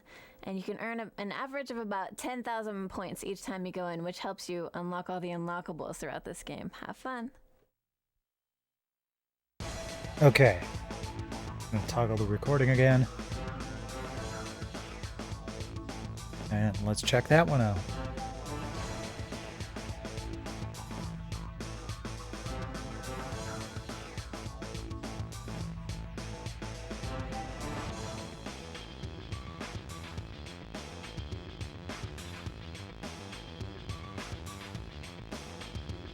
Yay, no echo. Okay.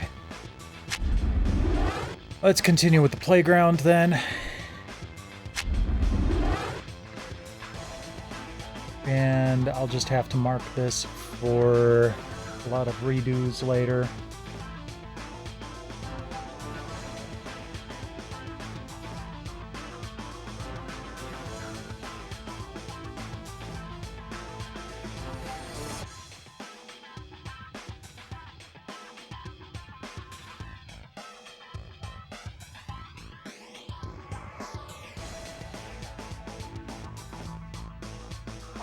But at least I won't have to redo this after tonight. So we're going to move on to Sega Superstars.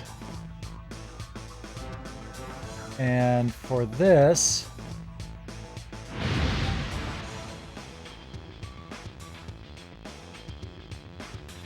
I'm going to have to turn up my ring light.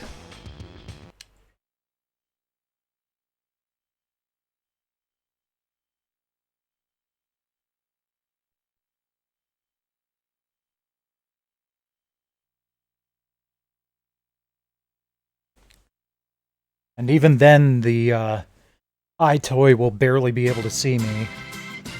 Thing does not handle dim light very well. But I did test this earlier, and this is enough to at least play.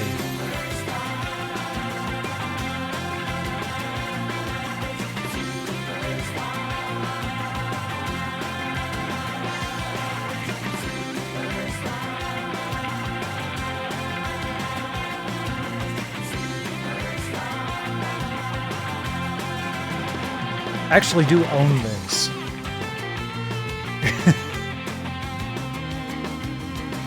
I'm pretty sure I played a little bit of it when I was doing some peripheral streams.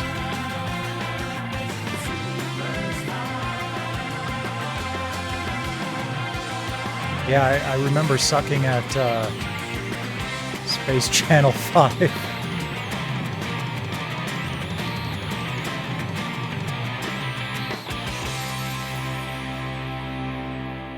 The main problem is that this game does kind of rely on you actually standing up for it. And move the microphone down a little bit. There we go. There are only 3 playable demos here: Sonic, Virtua Fighter, and House of the Dead.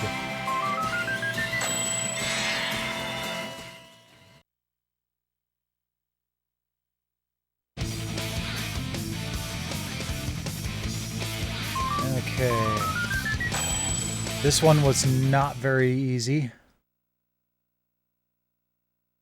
You're supposed to, like, sweep your hands.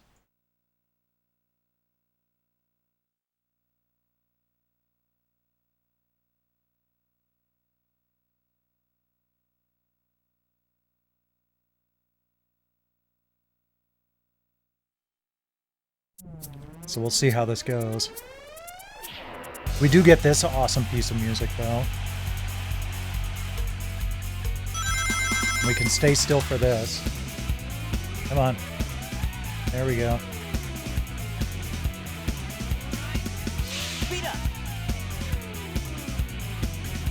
How am I supposed to do this while I'm sitting? Get down off the wall, you crazy.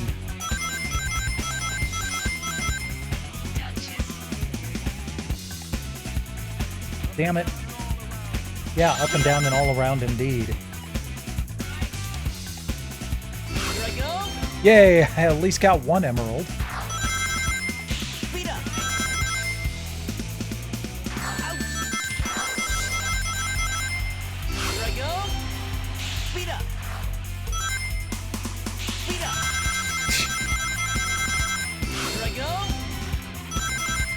I'm just gonna accidentally blunder into most of these emeralds. Look at that. This is better than I did before. Look at that, I got 5 of the emeralds. Yeah, sure, ouch.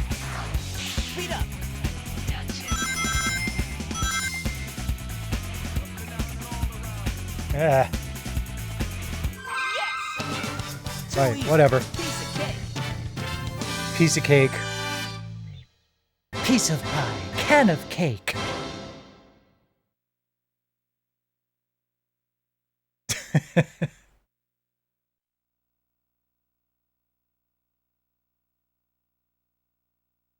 And unfortunately, SegaSuperstars.net no longer works. Which is a shame, because look at all of that, all of those wonderful printable goodies that we're deprived of.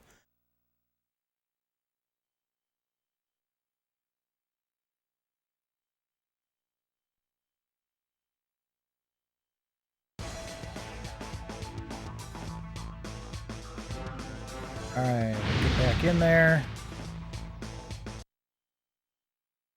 The Virtua Fighter one actually works somewhat well when I'm sitting down. I just don't feel like pushing the chair out of the way and reorienting everything for standing up. I don't even know if I'd be able to get that camera any higher.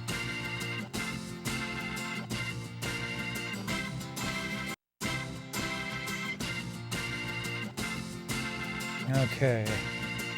Let's go with Virtua Fighter. Hi.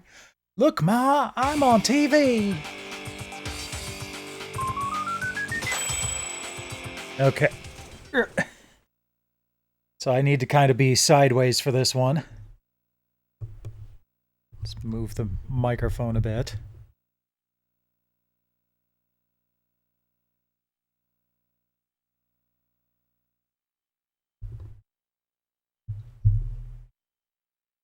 When I did this earlier, I wasn't using the microphone.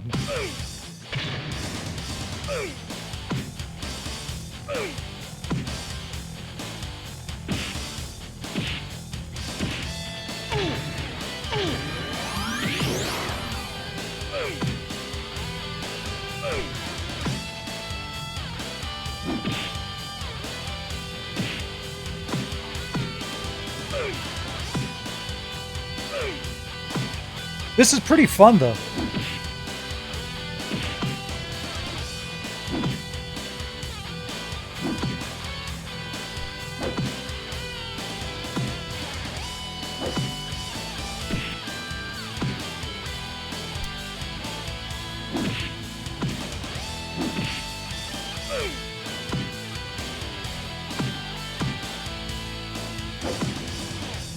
Dang it, Jeffrey.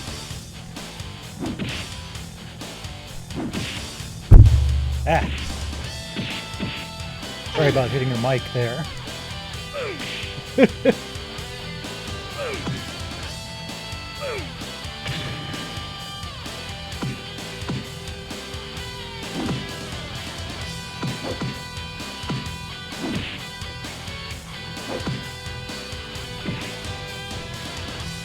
Dang it. I'm knocking... Okay, so usually when I'm streaming, I've got stuff on the recliner arms and everything's falling. Time's up. I did much better earlier. Game over.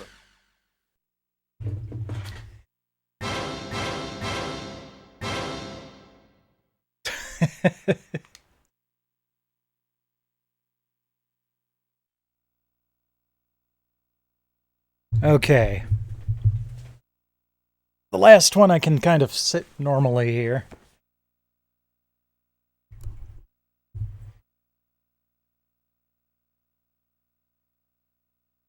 And I don't feel like it's going to make me do any better or worse. Having the microphone in the way has been a little bit of a challenge, though.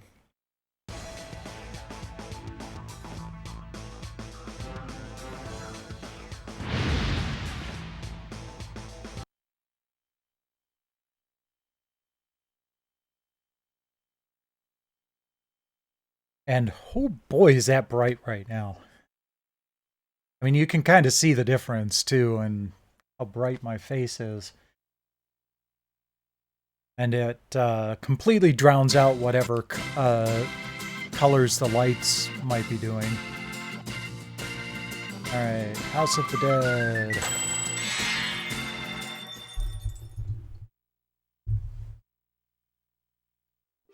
Yeah, okay. This one's kind of fun. Put that over there.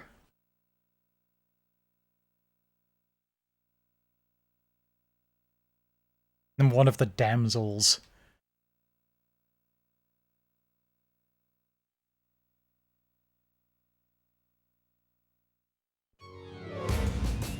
Okay.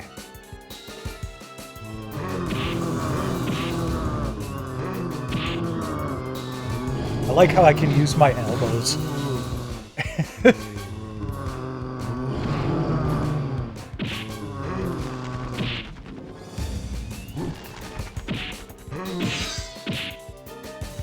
Dang it.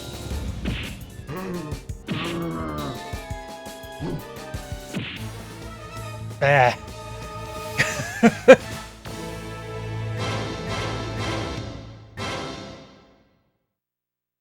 Maybe I will re-record this standing up or something, because...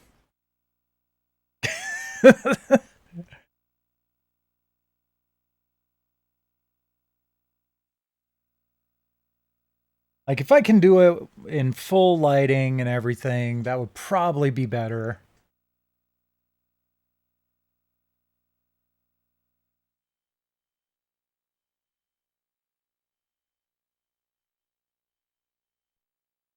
And I'll just keep this in mind in the next one. Let's see here. Nope, that's not it. Alright, so the next game we've got is Full Metal Alchemist and the Broken Angel.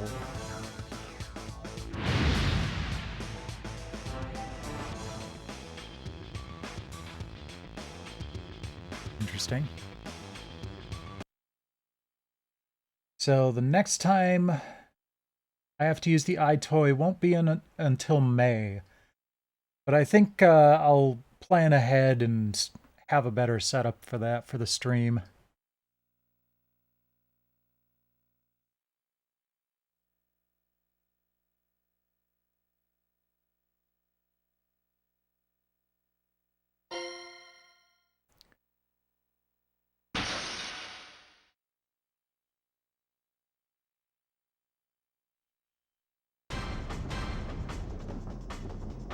Okay, Al, let's do this like last time. You go from below while I take the rooftop. Yeah, gotcha. Be careful, all right?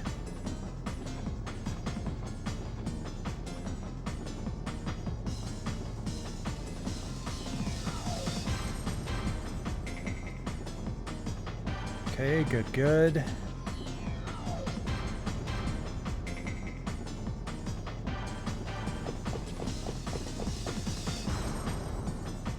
Yeah.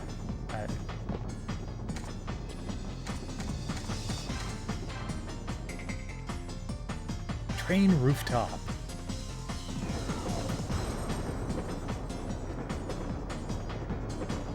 All right, train hoppers, time to deboard face first. Okay, good. Press square at the end of the combo to create a powerful Acu strike.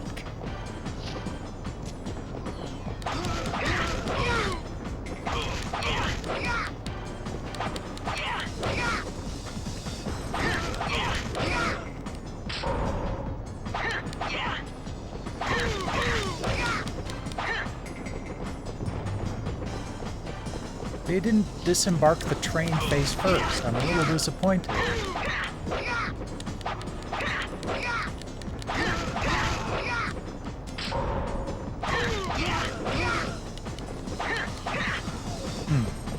Not really getting the Acu strike thing to pull off here. Jeez, one right after another. What a pain. Well then, I just have to use alchemy to finish them off. Press circle, rock blocker, defensive. I've already been doing that. Hold for offensive. Okay. Sweet.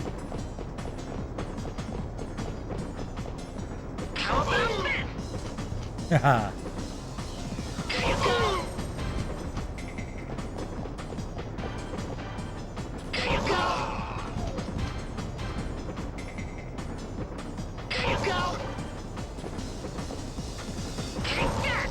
Dang it. You're almost dead.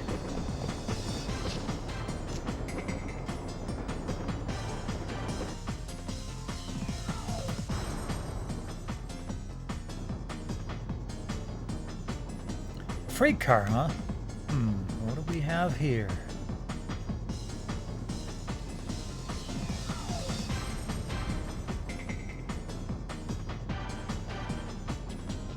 Okay.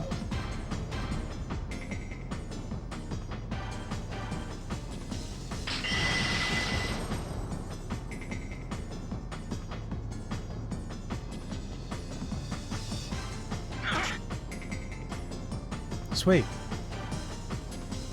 Combines stone spikes and strikes with a transmuted weapon. Okay.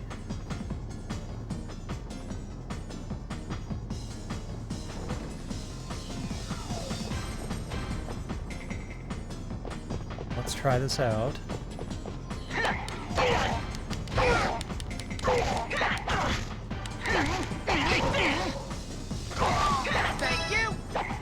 Thank you. Thank you.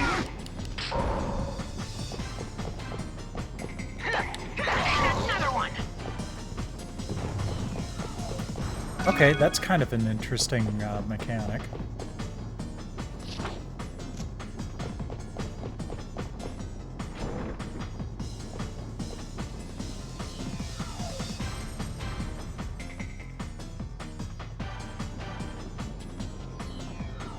Aha! There they are. See what I can whip up here.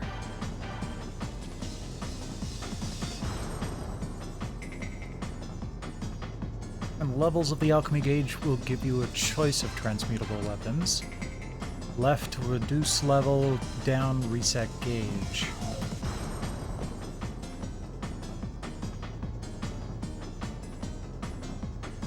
Oh, I see.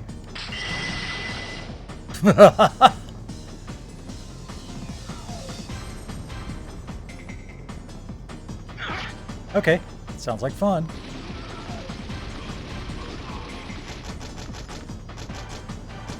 Oh, it's out of weapons or out of gun food already? Yes, the gun is out of weapons already.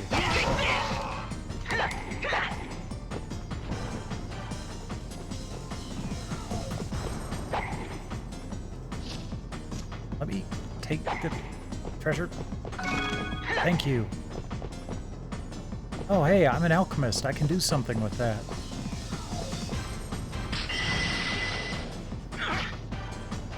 Excuse me, pardon me.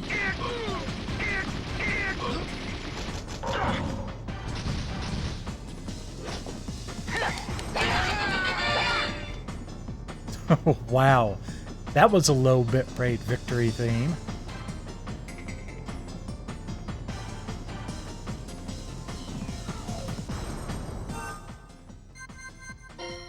Bonus points. Add word for now. You could use some more attack, I think.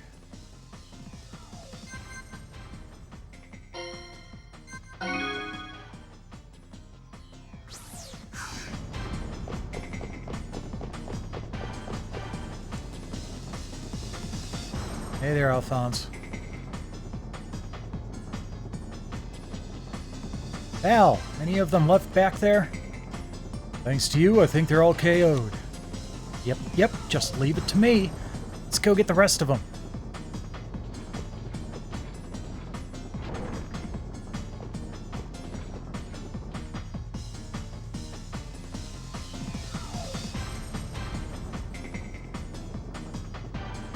You know, Ed, you always go diving in by yourself. But cooperation is important in battle.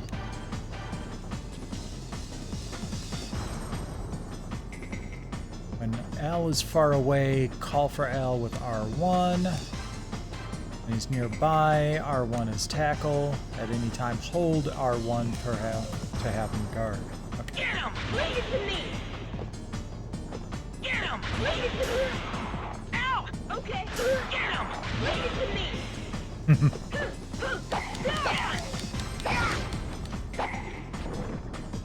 Okay, that's pretty fun. Ow! Okay! Get him! Bring it to me! Ow! Bring it to me!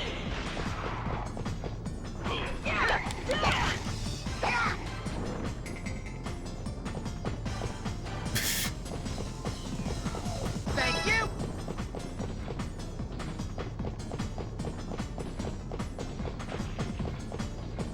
Thank you! Ow! Okay!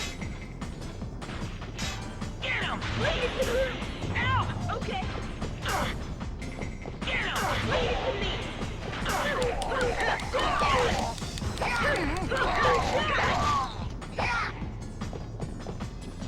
You good?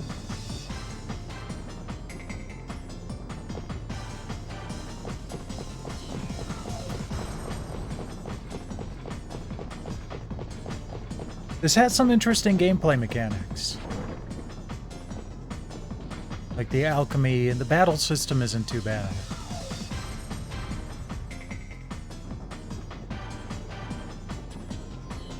Hey Al. Yeah, Ed? You think I could transmute this into a weapon for you to use?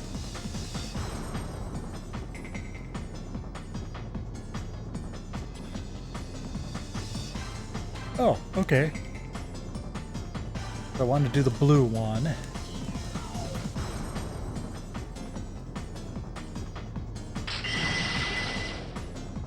Wow. Okay.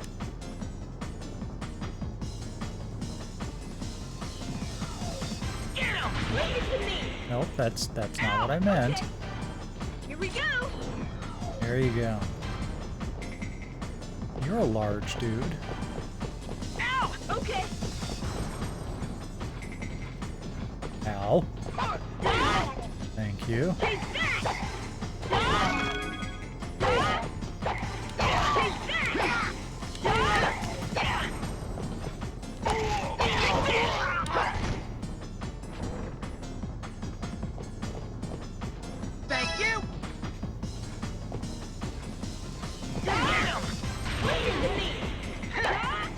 Another one.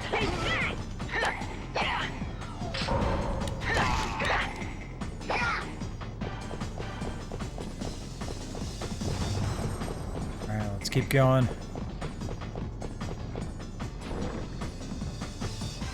Car 6.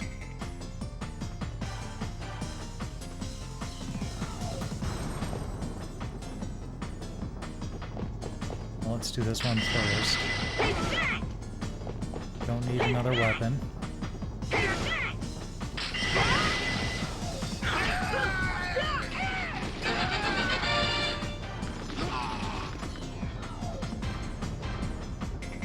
That worked well. Should I go up on the roof this time? Come on, someone as big as you are would fall right through the roof. You're right.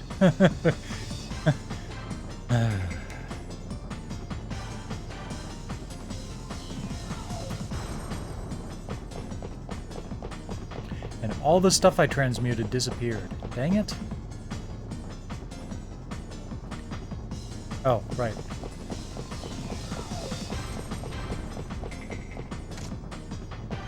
Wait, hold on. I saw a bag. Thank you. Of course, I haven't really taken that much damage. Oh, come on. There we go.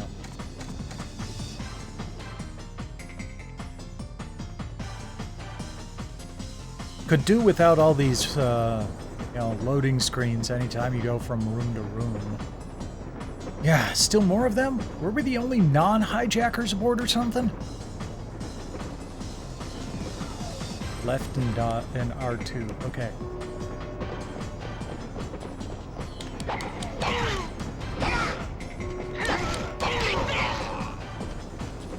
Thank you. Another one. Another one.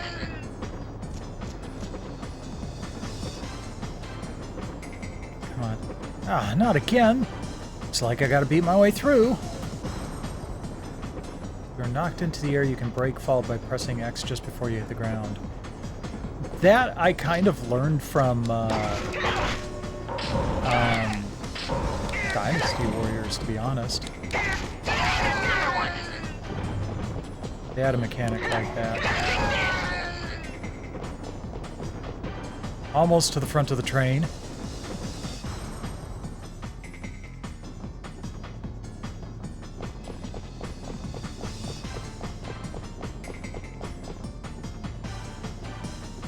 Edward!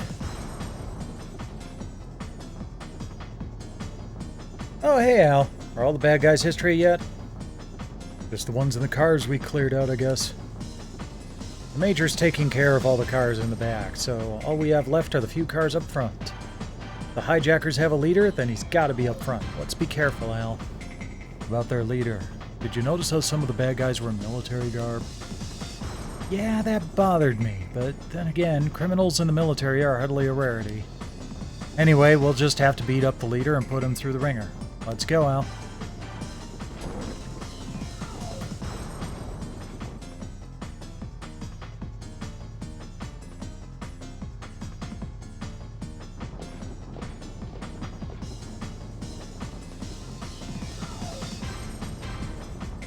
What the? Who the hell are you guys? Ooh, that's menacing. Are you supposed to be a bad guy?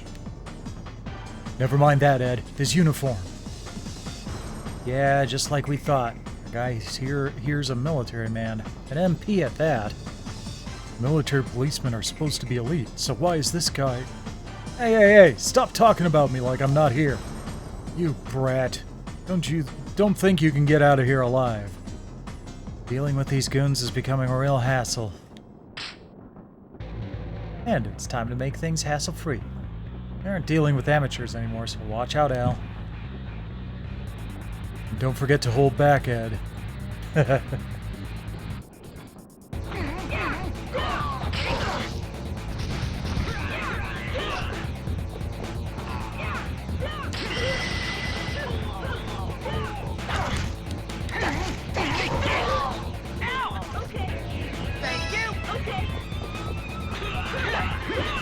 Oh, wait. And boom.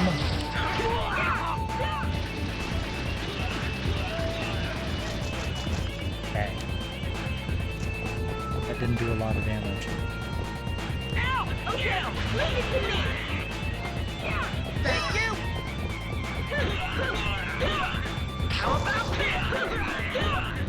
Ah, I'm really terrible at aiming those. Oh, we got him. Oh, Al probably did most of the work.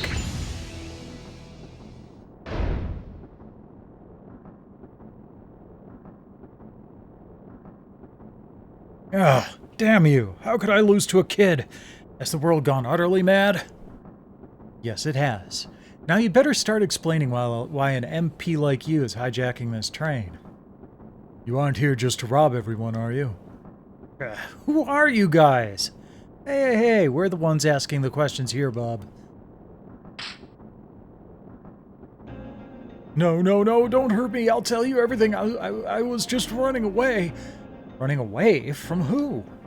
From other MPs. I was framed for a crime, so I had no choice but to flee. If it was a false charge, why didn't you just protest? You shouldn't have had to run. If the world were that simple, I wouldn't be in so much trouble.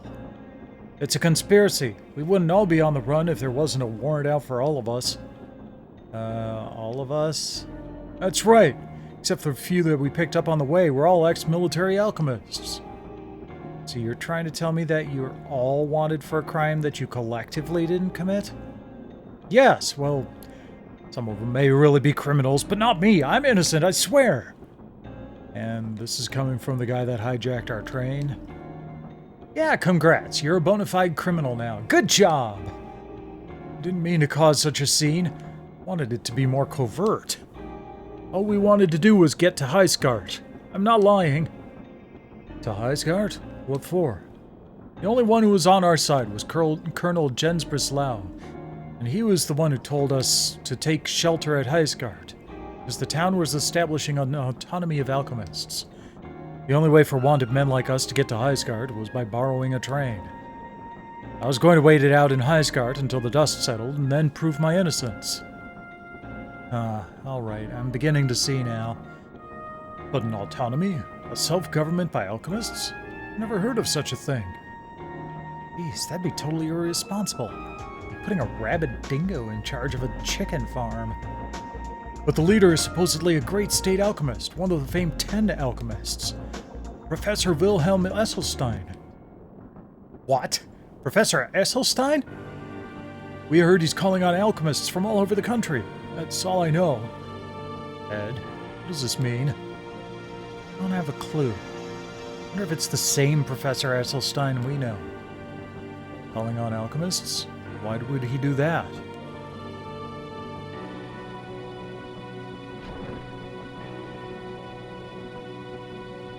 Hey Ed, he's getting away. What? Hey, get your butt back here!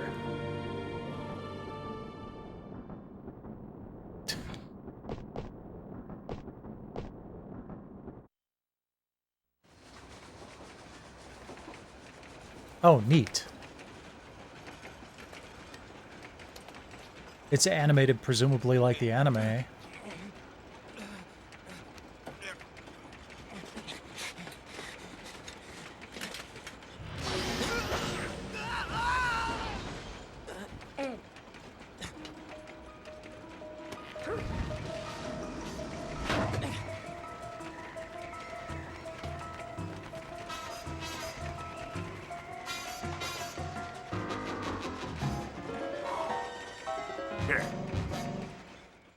Smoking upwind from me? How dare you? The The Full Metal Saga continues on PS2.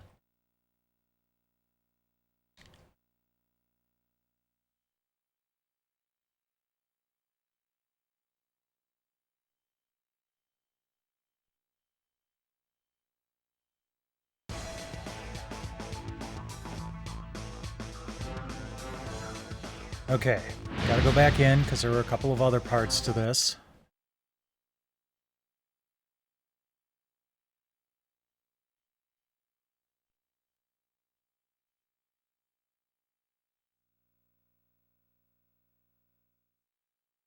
Square Enix? I missed that before. Huh.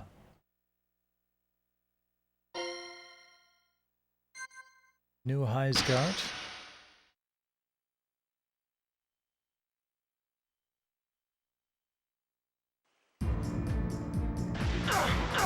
Ow.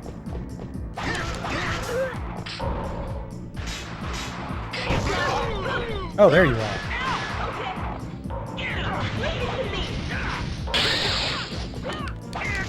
Ooh, got some ice using warriors here. I'm trying to combo.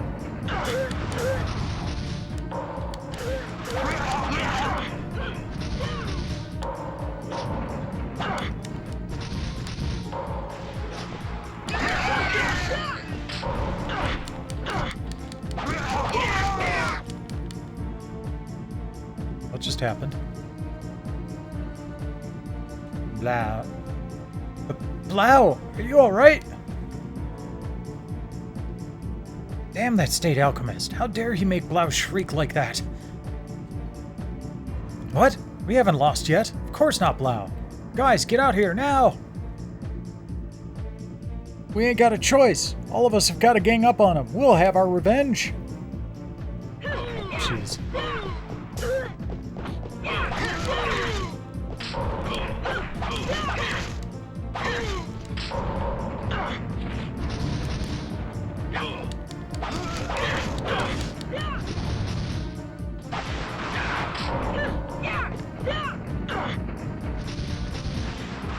Hold on. Let's see if I can...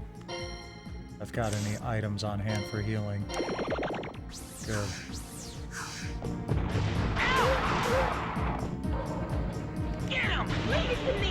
Thank you.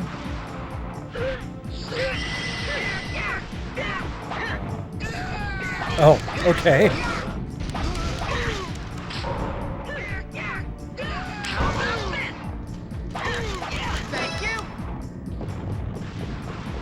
Oh, is that just gonna roam around the entire time?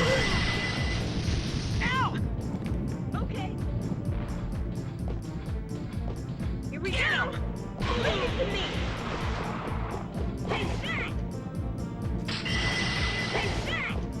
A pogo stick? Oh?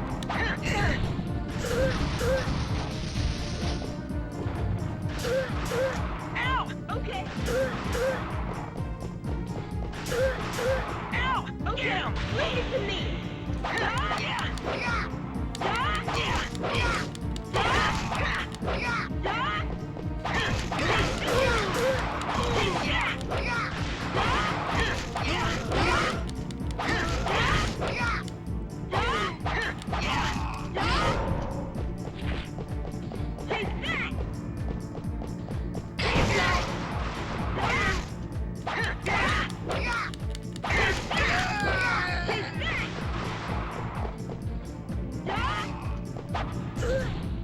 Oh, sorry, Al. Wow.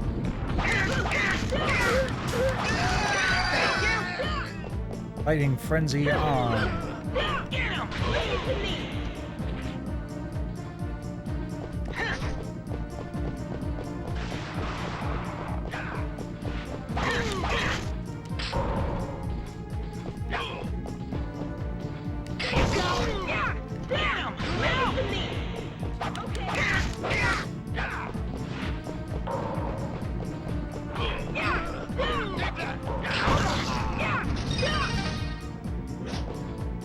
Not entirely sure what that did for me, but it's gone now.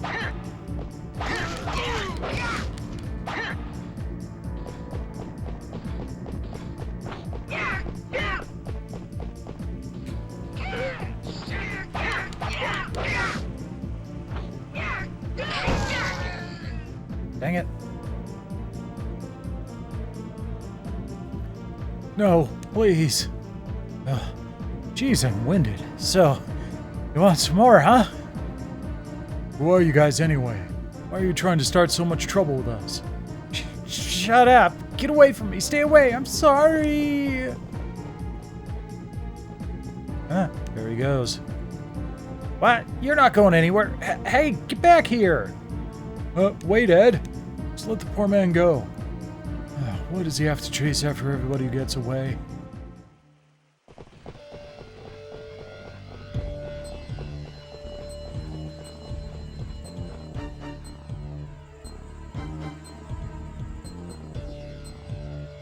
It's the end of the road, bucko. Looks like we got you now. You're just a dog of the military. Oh, here we go again. Looks like we state alchemists don't have any fans at all. Sir, let me ask again. Why do you insist on picking fights with us? Shut up! What are you guys doing here anyway? Whose orders were it? Orders? It's like we have a slight misunderstanding here. Figures. Look, for your information, we're not here on any military business. I don't know what kind of evil deeds you're wanted for, and to be honest, I don't care either. Yeah, right. You think I'd really trust anyone from the military? My brother is a state alchemist, but we really are just passing through. We just want to get on a train. Which way is it to the station? Tell us where the station is and we'll leave quietly. I'll even forget about you geeks messing with us. Ha! You think I'll fall for that? You're not getting out of this town alive, mark my words. Oh, for the love of... Just how dense are you? Wait, Ed. The station's just straight ahead. There's a sign up there, look. Yeah, I saw that sign as we were coming in. And there you go. Good job, Al. So, we two harmless kids will just be on our way, okay? Bye-bye. Have a nice day, sir. Ah, not gonna happen. What are you doing now? You guys are not getting out of this town. See this? I got the crank. You can't open the gate without it. What? The military is our sworn enemy. You'll never leave here alive. Out of my way, punks. Whoa. Are you okay, Al? Does he really think he can escape me twice in a single day? Edward Ulrich swears upon his soul to chase you till the end of time, you inhuman wretch!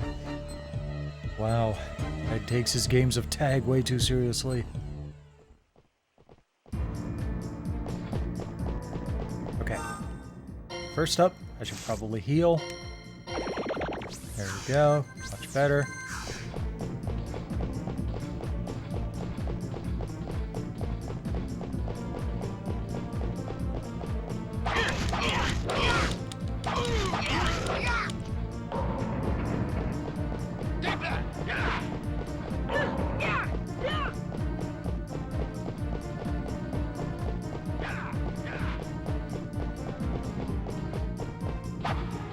I don't even know if it's one of those things that I can just catch up with him, or if I need to defeat everybody in my path.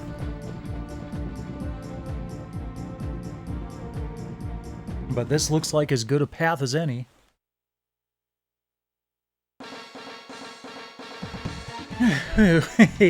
As long as I've got this crank, those two can't leave town. Wait, get back here. Huh? Is that state alchemist still coming after me? Wait, dang it, I said wait. Wait. What a pesky little nit.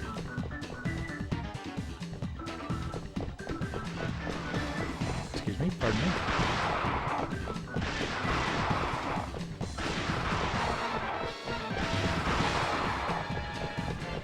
Do.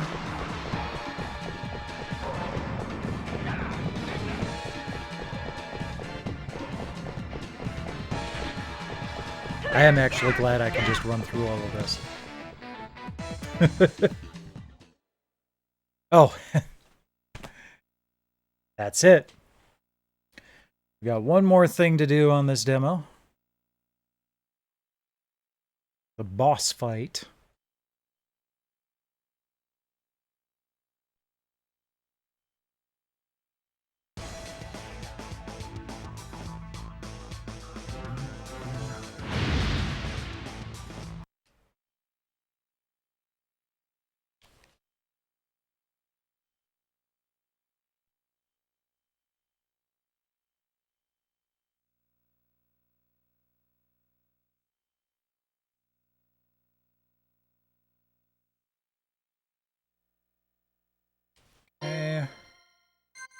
Alchemy works.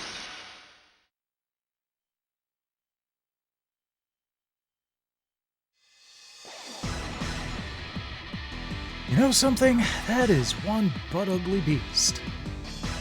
I don't think it's that bad. It's actually kind of cute. Wait, why are we discussing this? I don't think ordinary attacks to that thick skin will do much damage at all. Any ideas, Ed? Let's get it from the inside. If I can transmute things to toss into that big fat mouth. Come on, Al. Well, that's kind of creative. Alright, so I gotta find stuff to transmute.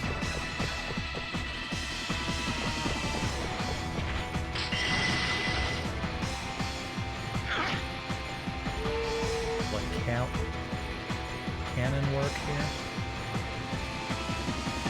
Right, I'm gonna wait until it opens its mouth again. Haha!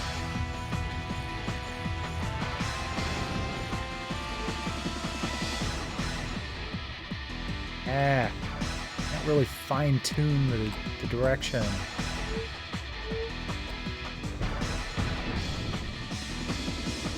No, I guess that's close enough.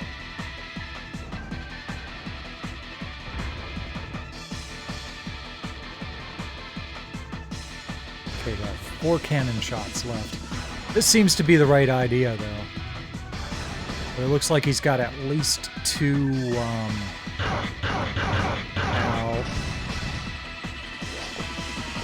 health bars.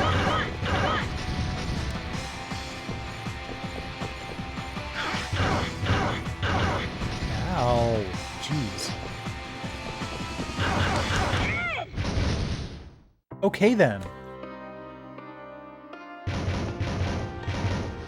I was trying to dodge, for the record, I was trying to dodge that last time, but didn't get it accomplished. Oh well, we'll just move on. Hey there, believer. Welcome, welcome. I'm currently on my way through all of the PlayStation Magazine demo discs. So if you dropped by because you saw that I was playing Full Metal Alchemist, unfortunately I just finished the last part of that demo. So we're on to Slide 2 Band of Thieves.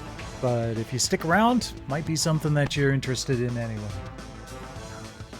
I take the variety streamer tag very seriously here.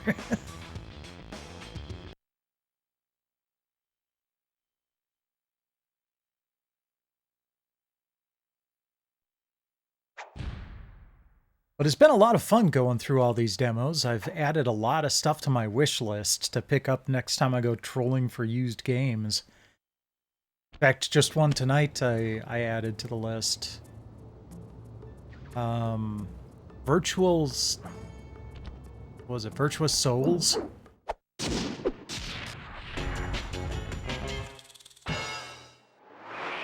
It's kind of an interesting role-playing game based on the Virtua Fighter IP. This is the Wizard. Do you read me, Sitting Duck? This is Peking Duck. I hear you, Blizzard. No, Sly, I'm the Wizard, and you're Sitting Duck. I read you loud and clear, Lizard. No, I'm...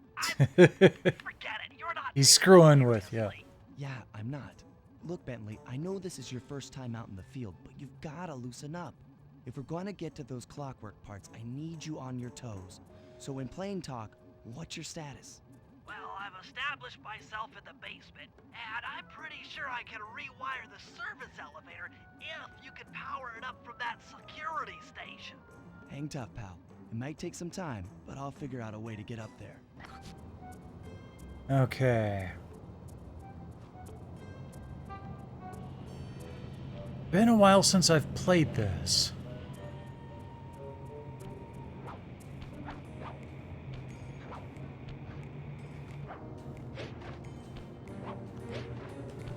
Oh, can't get up there from here.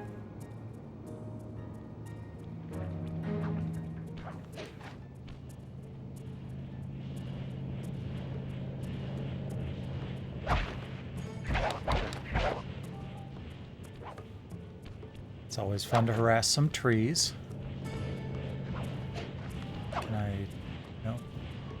didn't work. I was kind of hoping I could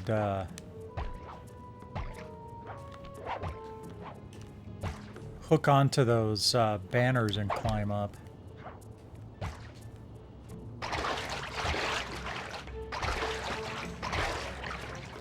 And I was hoping that these might have been springboards.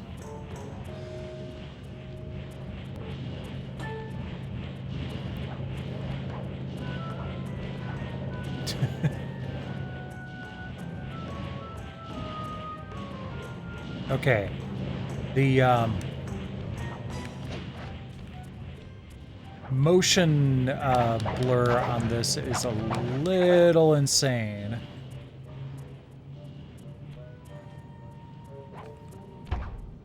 Oh, there's a springboard. Okay, good.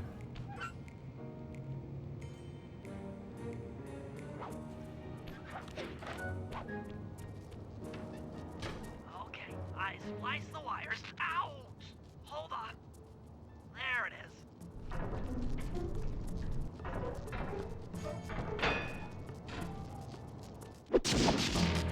Bentley, the brains. Okay. Let me at that security computer. I do love how they animated Sly's tail, though.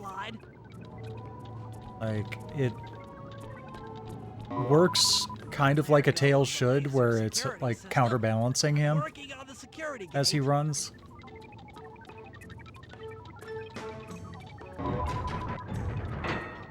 Presto, all clear.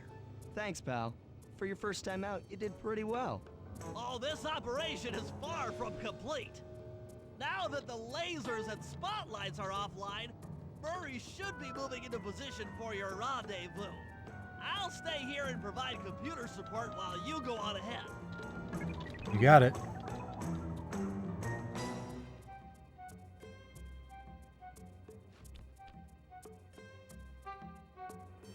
Okay. See some guards. We're installing some new software into the security mainframe, so don't be alarmed if some systems get turned off for a while. Thank you. You're all doing a great job.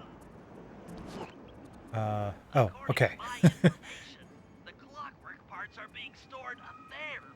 Now to get access, you're gonna have to meet up with Murray at the rendezvous point. Unfortunately, the route through the garden is filled with guards. No problem. I'll just take the long way around. That's all. Memory serves, you need to jump and hit the circle button to run along ropes.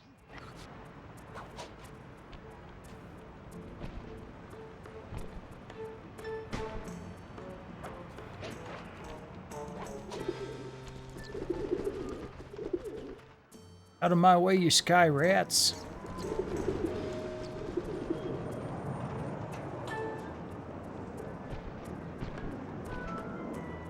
Murray must have gotten lost along the way. Try pressing on ahead without him.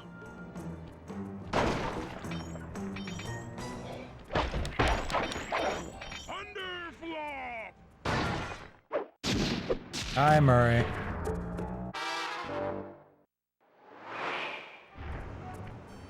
Greetings, citizen. I hope you weren't harmed by my meteoropic entrance. No, Murray, I kept at a safe distance. Good. The Thunderflop knows neither friend nor foe. Only Thunderflop. Yeah, could you maybe channel some of that raw energy into the security gate? Of course. It is nothing before the Murray. Nothing moves the Murray. Okay, all clear.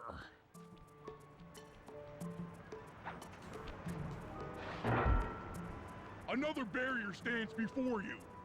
Fear not, I shall bend it like the truth. I shall bend it like the truth. Solid work, Murray. You're really in the zone. My hulking frame is too much for that puny rope. You go ahead and unlock the doors from the inside. I'll be waiting in the hallway to help you carry out the clockwork parts.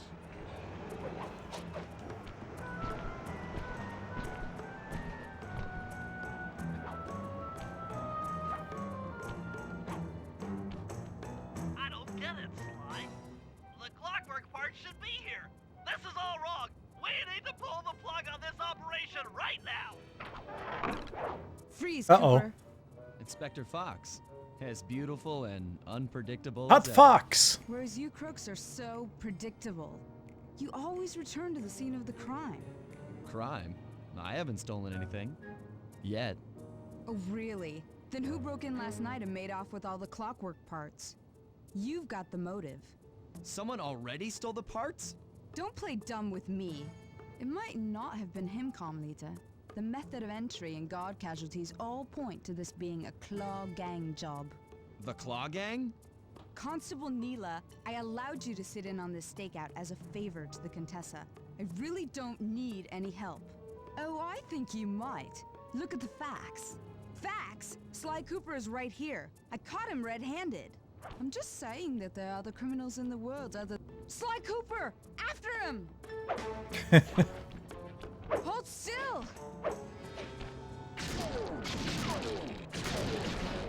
You can't run forever!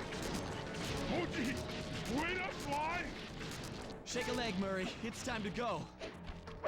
This wasn't part of the plan. Yeah, well, this is where things get fun.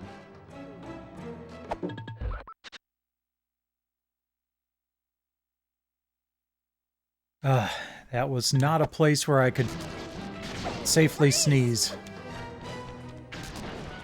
without pausing. Stop, thief! This is getting a little hot. No. You guys go warm up the van. I'll keep Carmelita busy. You're all going to jail. Pick me up at the rendezvous.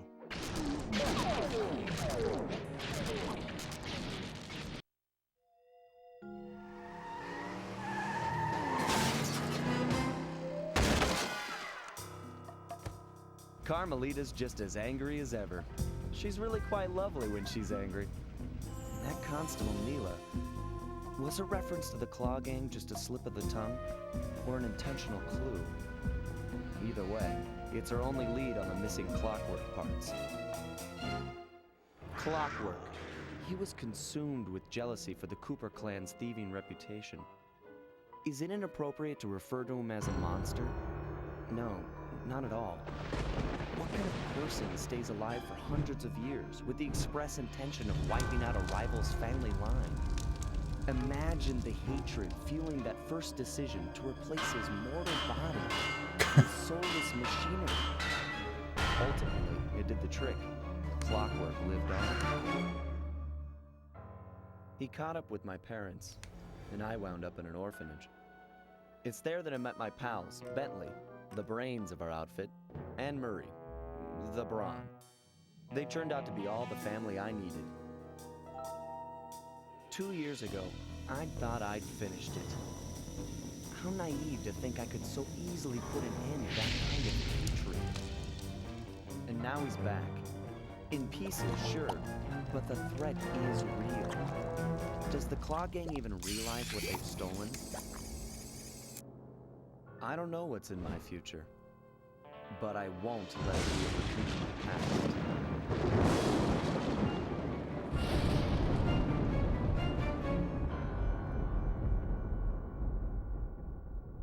I believe I actually do have this game on the shelf. Pretty sure I've got the Sly collection, too. Digitally in some way.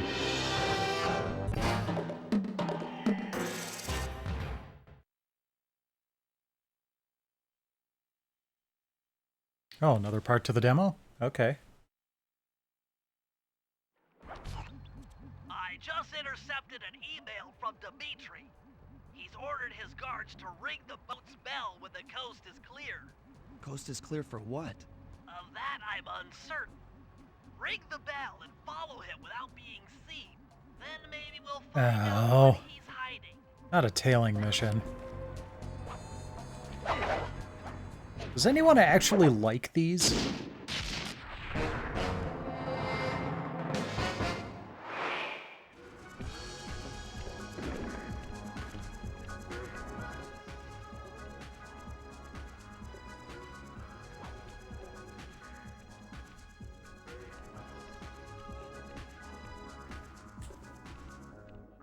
I love how there's disco music basically emanating from him.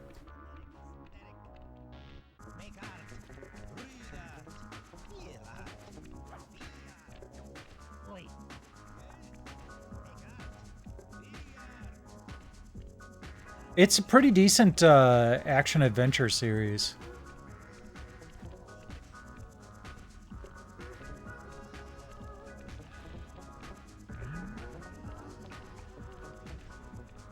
I played in all the way through the first game, but never got very far in the second.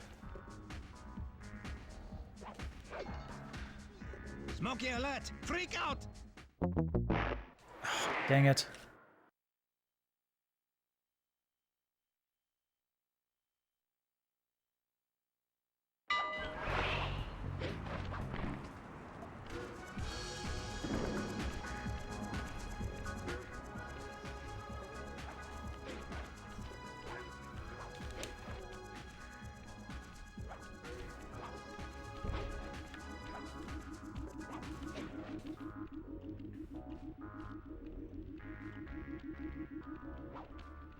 Well, here's hoping I don't have to follow him closely.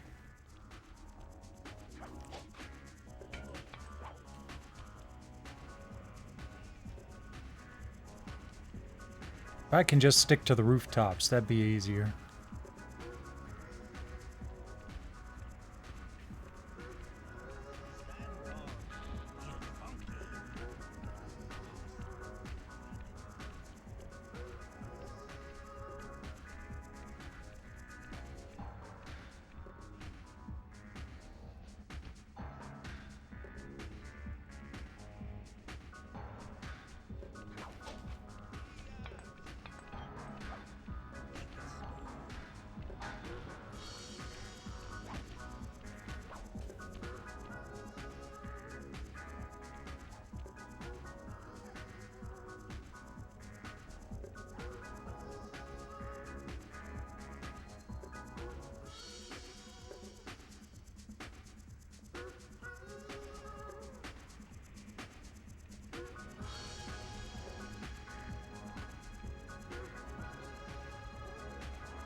Come on. Alright, good, good.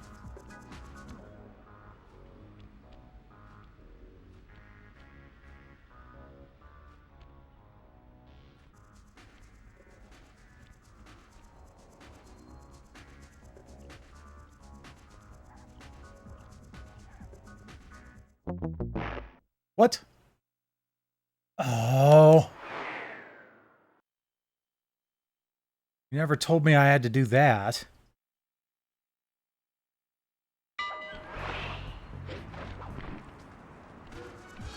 Then they bring me all the way back here. Well, at least I know how to make this easy.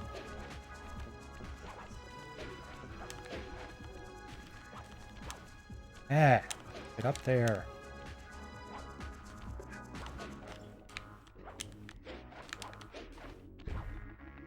Thank you.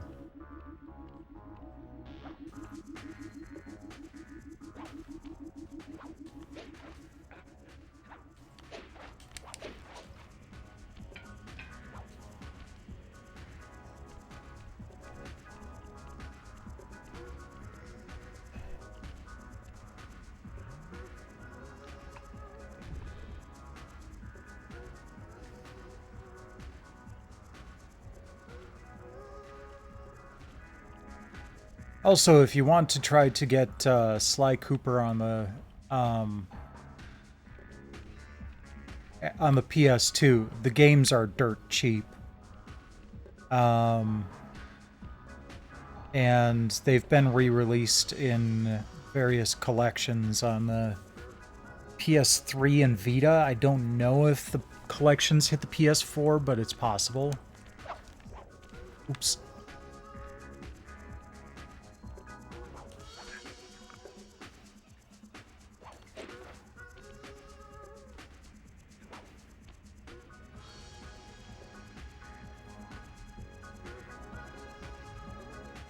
So how do I spy on him getting the... There must be something down there that I can hide in.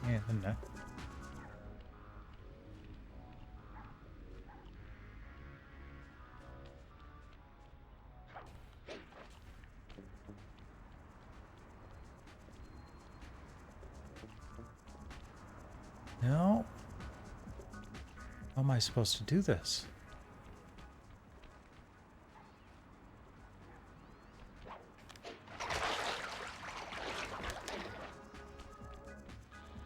Well. Okay. I guess that works.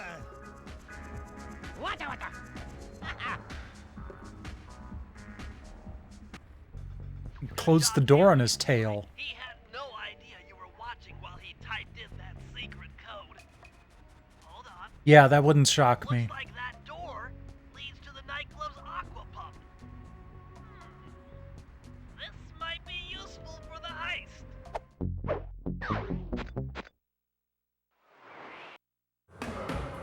One of them, I can't remember if it was 2 or 3, actually had a gameplay mode where you could play with Anaglyph 3D, and it actually came with Sly Cooper themed 3D glasses. Okay, Bentley. To get past the laser fence, you'll need to blow it up. Press the triangle button to drop a bomb, and then get out of the way before it explodes.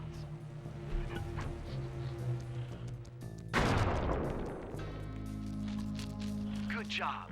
Now, use sleep darts to get by the guard. Press the R3 button, click the right analog stick to bring up your binocucom, and then tap the R1 button to fire a dart. He's out. Drop a bomb on him while he's down to keep him that way.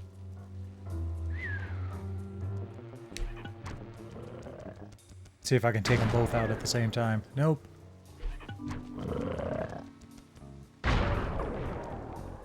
There we go.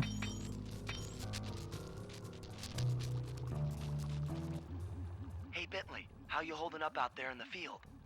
Fine, I'm just fine. I just need to bomb all the pillars supporting that disco ball and I can get out of here. What's with taking out the disco ball? Its impact will shake the nightclub's front peacock sign loose from its mooring. Look, I can't talk now. I've got to keep moving. Keep safe.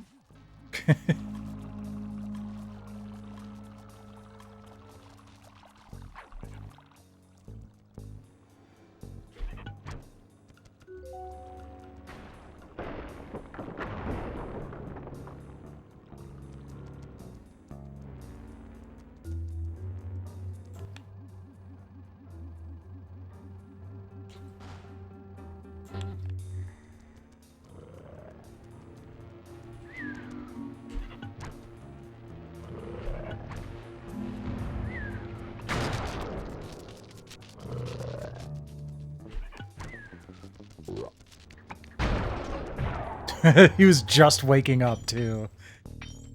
Give me the coins, even though I probably can't use them in this demo.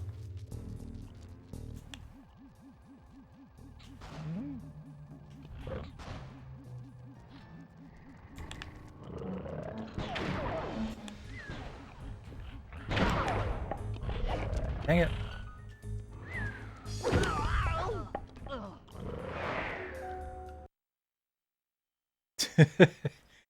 Yeah, I didn't plan on his friend, though.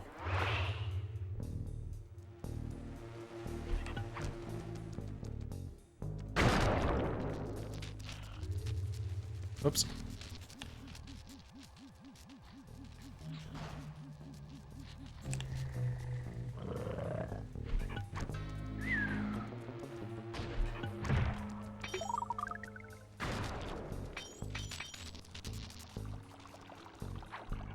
Hey, at least they're not making me sit through the cutscene again. Nice.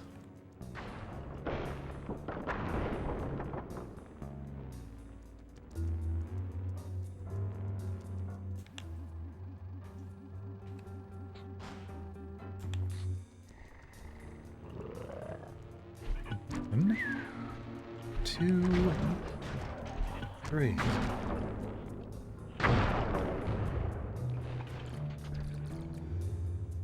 I want to say that this is either close to the end or the last of the playable demos, but there are quite a few non-playable demos, like just videos. Whoops.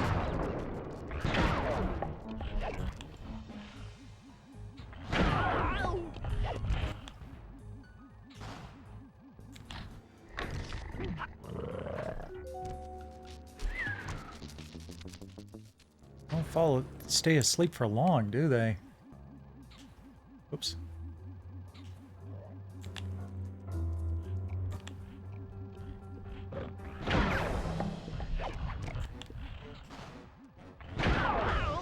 Ah. What just happened? Okay, I think we've got a glitch here. That's fine. Things fine. Hmm.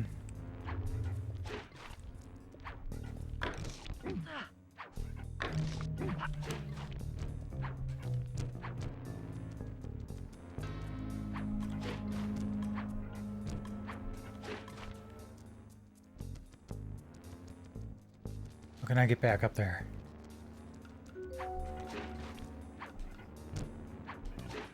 Yeah, that's as good as any. Okay.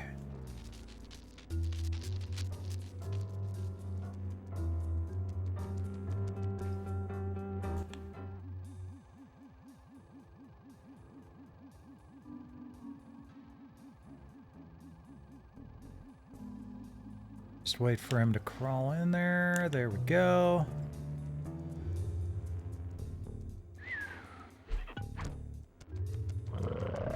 Nighty night.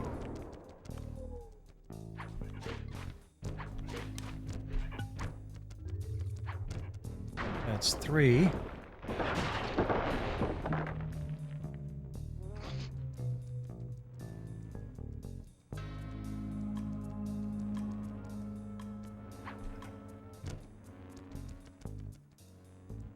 I think the last one was up in there.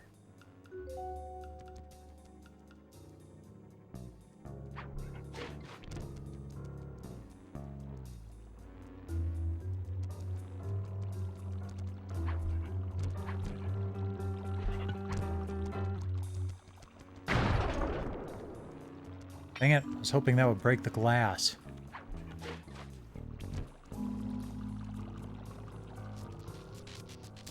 Oh, that's where I came in. Oops.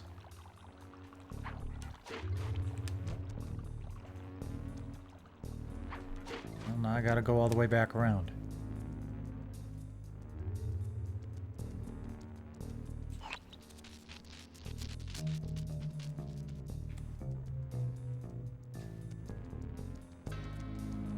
A little turtle dude. Oh, there. Okay. Thank you.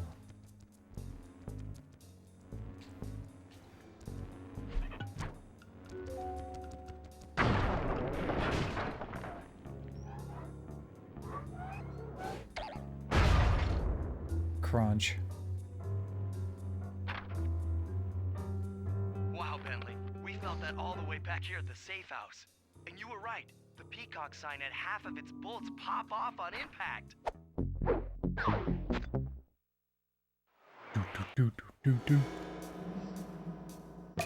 And now we've got a Murray level.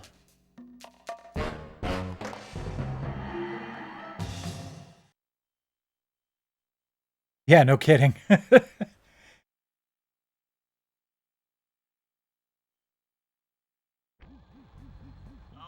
Murray. That alarm horn will tip off Dimitri during our heist. There are 3 of them out here, and I need you to take them out. Hey, Bentley, you don't have to talk to me like I'm a child. Well, I'm just trying to make it crystal clear for you. What's clear to me is that you're not sure I can pull this off. Look, if I'm the guy for the job, then I'm the guy. Don't worry. The Murray will lay waste to these alarms and emerge triumphant. The Murray.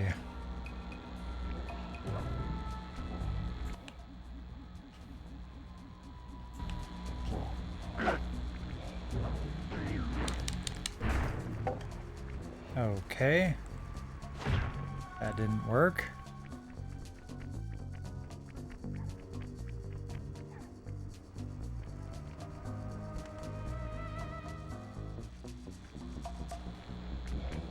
Okay, it did say to press start for some help. Controls.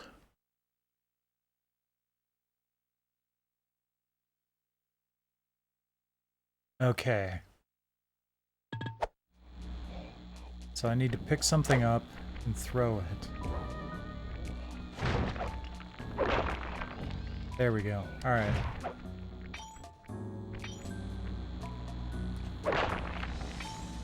Dang it.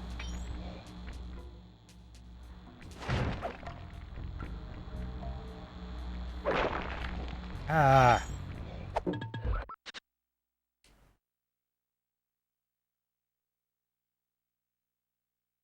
Yeah. Oh, I've been hitting the triangle button, not the square button. Okay. There we go.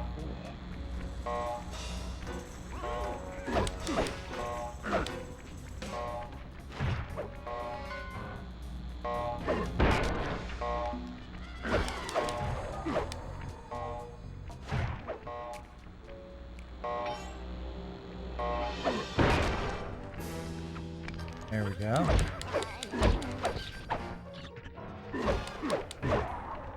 I love the Batman-esque onomatopoeia going on. Okay.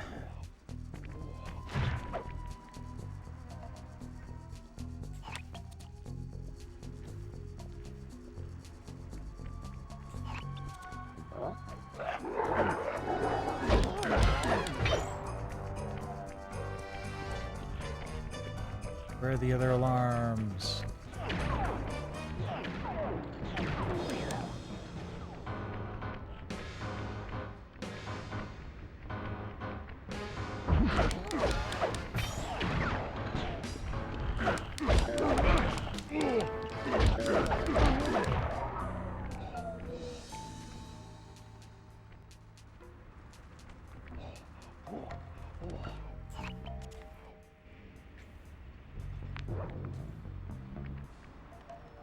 We got credit for that one.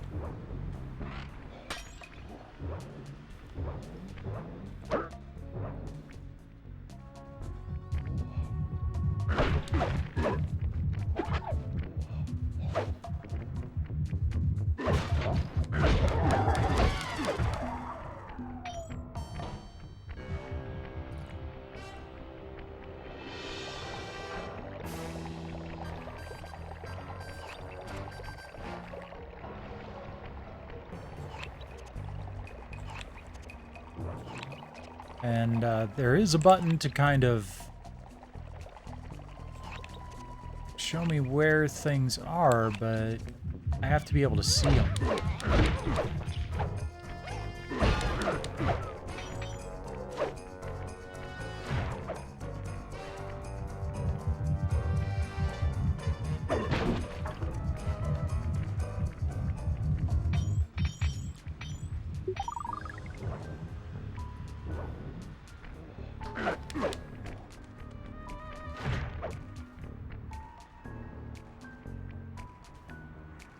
I feel like I probably...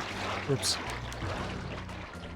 I feel like I probably have to get up top somehow.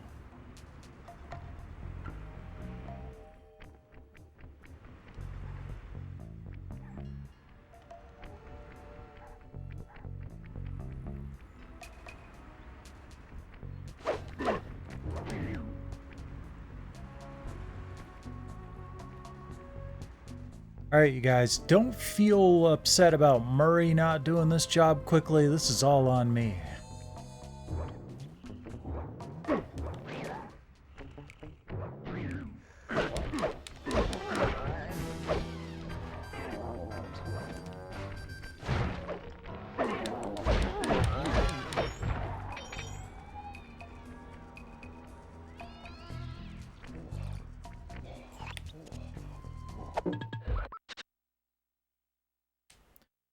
Okay.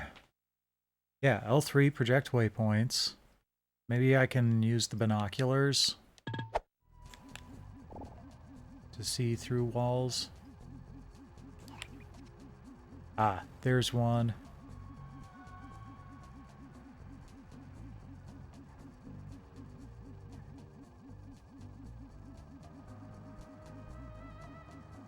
Okay.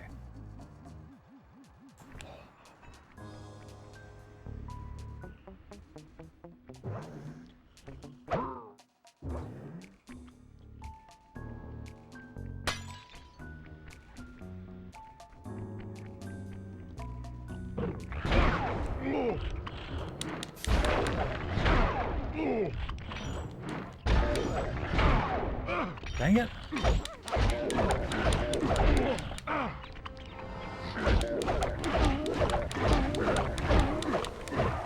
Goodness. I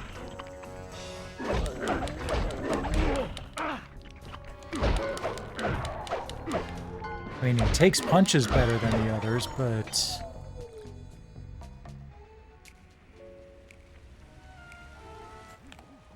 that did not go well. Okay, there's one.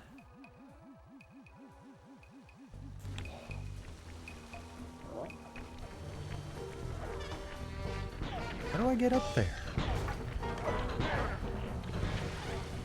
Oh, maybe my answer is this way.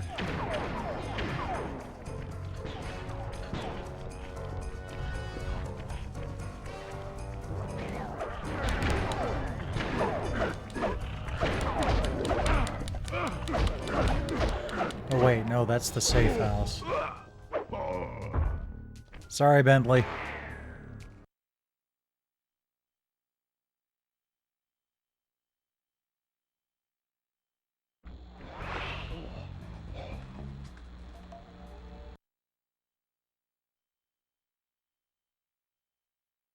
Just gonna move on.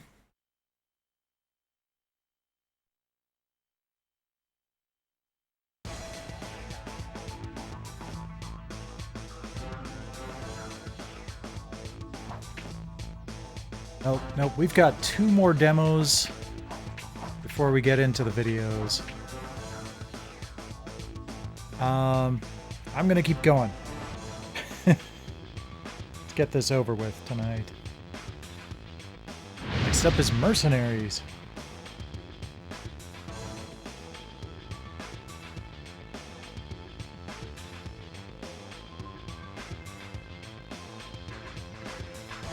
Ground vehicle controls, huh?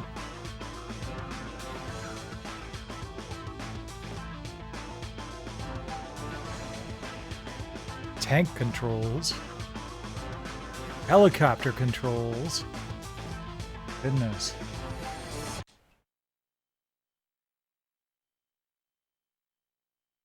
This might be interesting.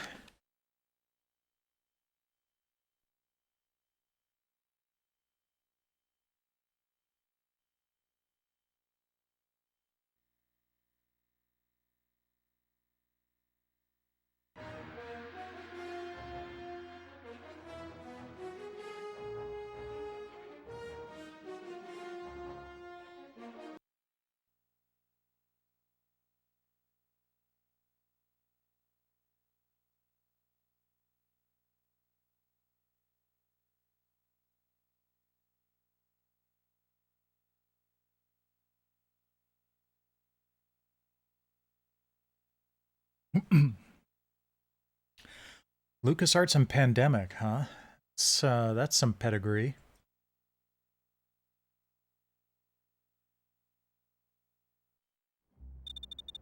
This queen brings us that much closer to Sung. He's got to be running scared by now. I can't wait to meet this fellow.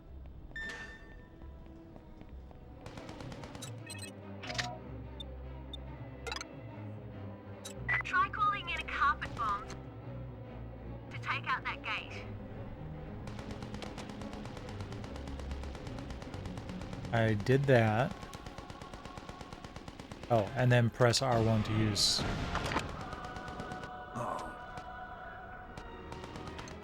No. Oh, jeez.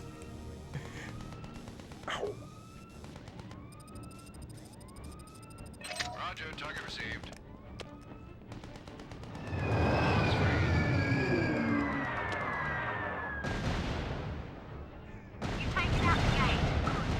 That works. No problem. Rest well. I'll see you tomorrow night. That was proper devastation. Defending the complex against air attack.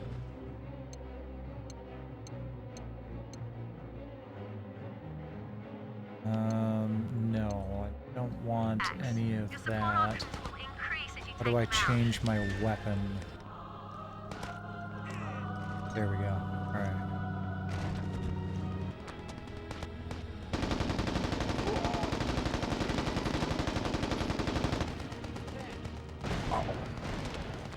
This Sam is lightly defended. Shouldn't be a problem. Come on.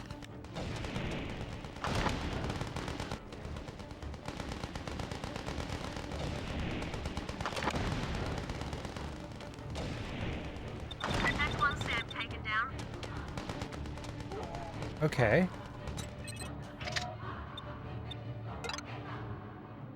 You can now have anti-air and anti-tank weapons delivered.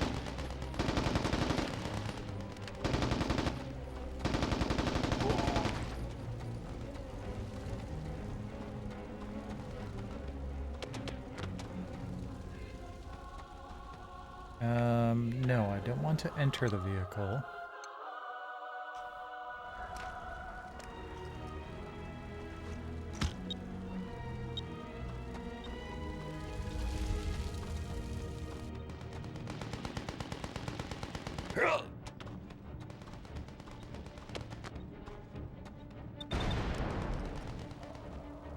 There we go.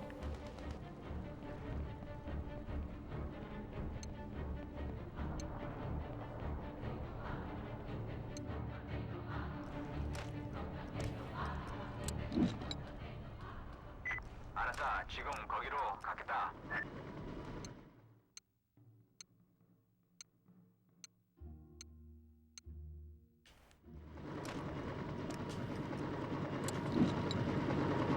Roger, this is Expo 2. I am in the air.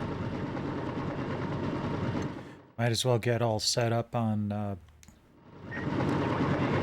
ammo here. Kill. I'm at the MC. There's some heavy armor in the next Sam. Be careful.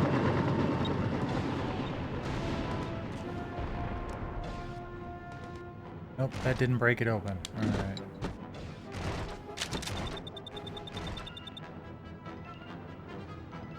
Anti-air rocket? Sweet. Yeah, I think I prefer to have the anti-tank rocket right now.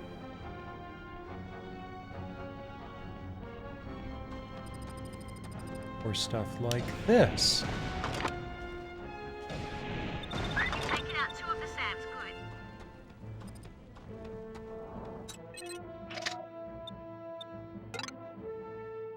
You now have access to a bunker buster airstrike. Alright. I'm not going to use it quite yet. The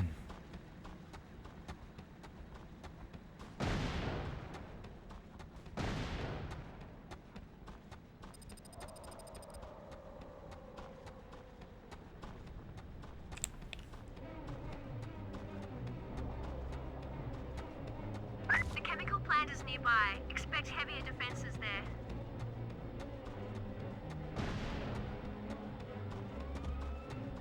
Yeah, just give me a You'll sec. need a bunker buster to take out that building. Try not to get too close to the explosion. Yep, I know. Hold on.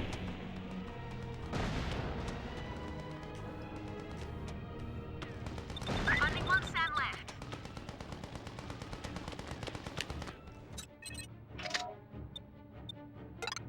Oh, jeez.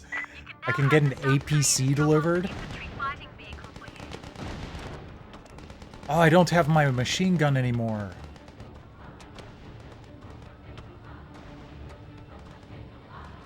freaking anti-tank thing took its place.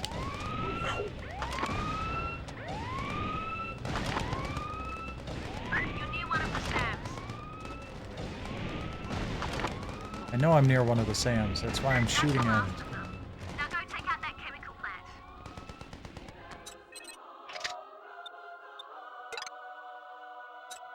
I've updated your support menu. Okay.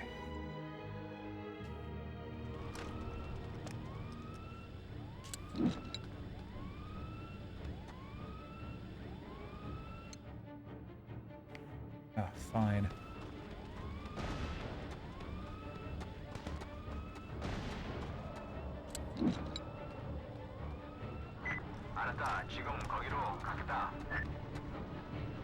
Okay, and then let's get a heavy weapons drop.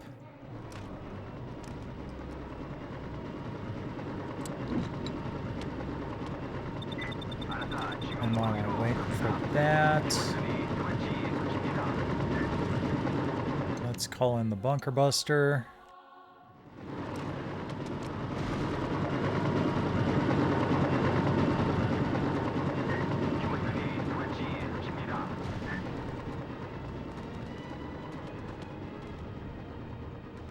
Roger, target received.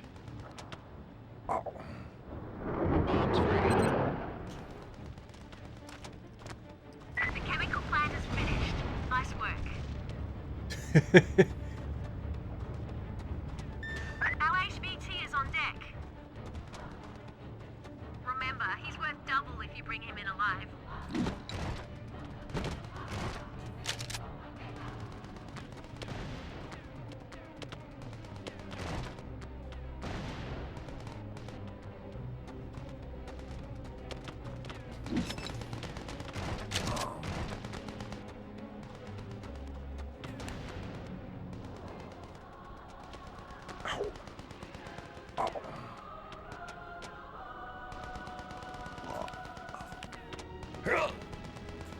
That's as much as I get for a zoom. Patch myself up.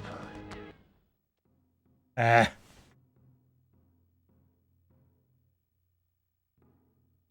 I wish I could have kept my machine gun.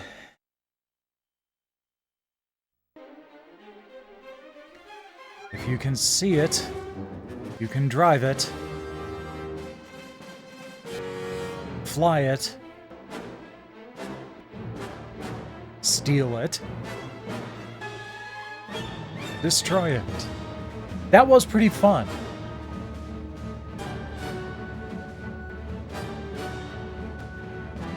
Did you catch all that? I'm pretty sure I've seen this one at many a used game store too.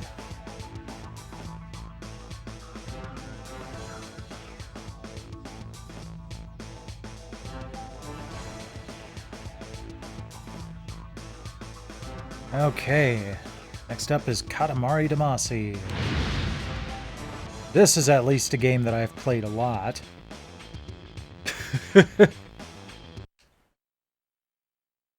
I finished the original Katamari Damacy.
Katamari, do your best. Do, do, do, do, do, do, do, do, do. Oh, the title screen is different.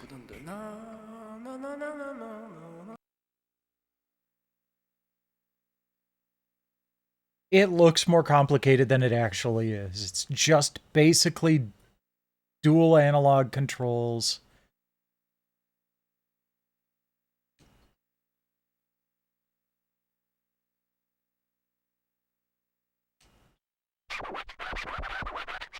Sending things to Earth. How's it going, Prince? Okay, let's get right down to business. See that Katamari ball? Try to make it at least 1.5 meters in diameter. You have 4 minutes to complete your task. To make the Katamari bigger, roll it around and objects will stick to it. See you later.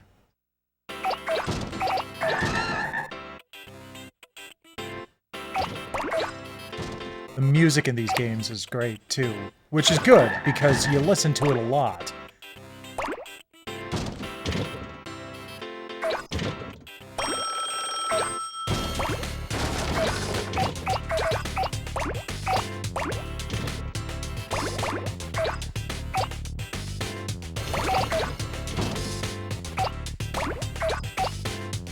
I was actually trying to describe this game to my nephew the other day. I did not realize that I would be playing it tonight.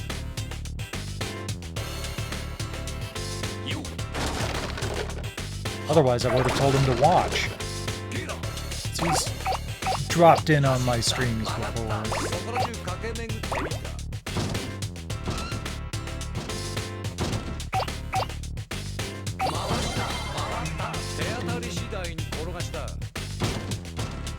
Ah, back to where I started.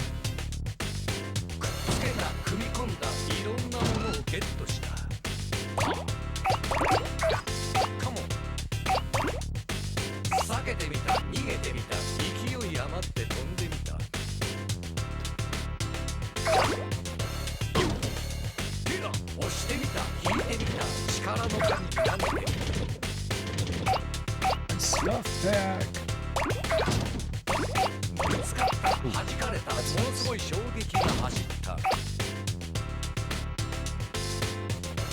Can't pick up those bushes yet. All right.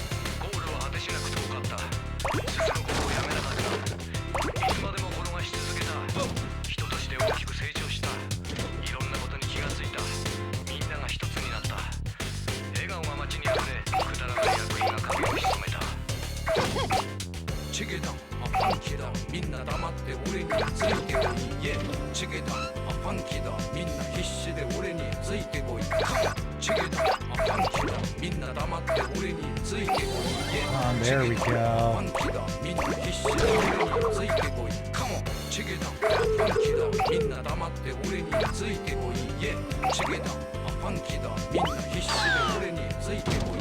Ah, dog ran away. Come, become one with the Katamari.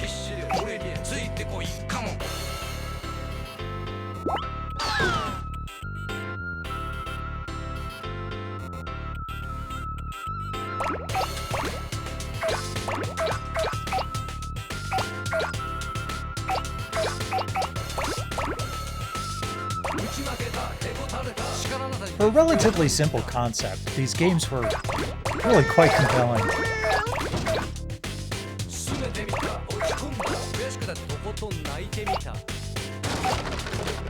And as you can see, it runs really smooth. All the stuff that's in the world. But it's also good to keep in mind that all of this is very low quality. There we go. The Katamari certainly has grown. So large. But we want elegance, and breeding, and heads turning. We want gasps and hearts aflutter. We want a Katamari with lots of spark. and inspiration. We want it! Aim higher! Wow, that's pretty big. Okay, let's get back to outer space. Royal Rainbow!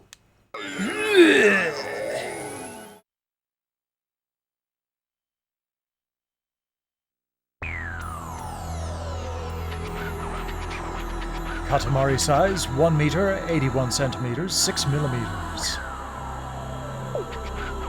Amazing! Marvelous! Beautiful! Exciting! We're really impressed. You've moved us to tears. We had a lot of fun today. We're looking forward to seeing your next creation. Available in stores now. It was E for everyone, but oh man. It got a little dark if you failed a mission.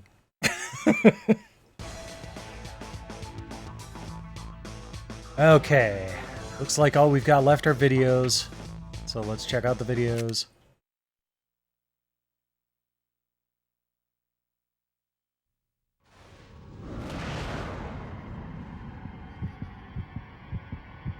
I caught a glimpse of heaven once.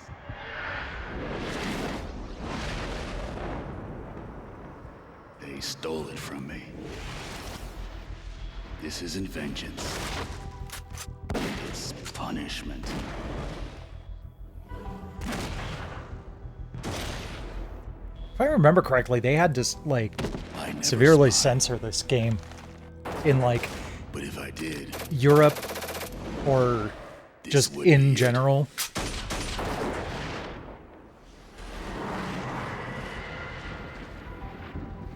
Just because some of the punishments got a little too interesting.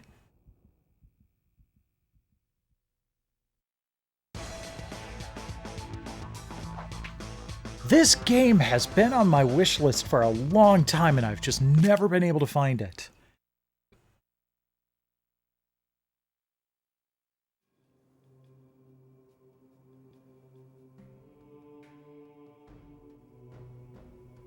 I can't remember. I think I heard about it in a YouTube video.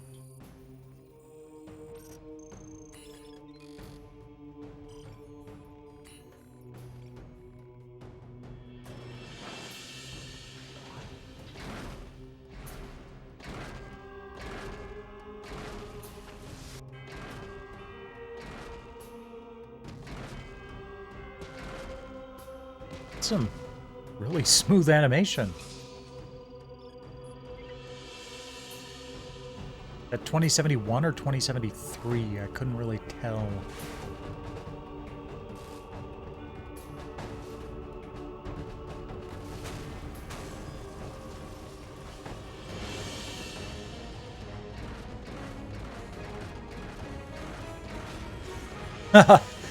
Nice old Delta 88 there.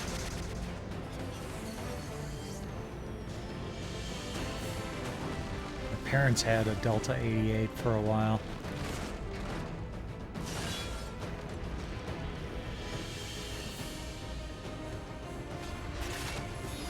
That was a beast of a car.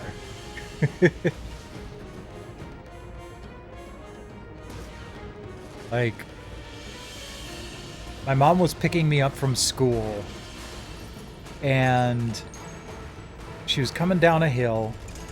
It was just slippery, and she lost control. It went up a snowbank, hit a telephone pole, and because of the snowbanks and everything, it was so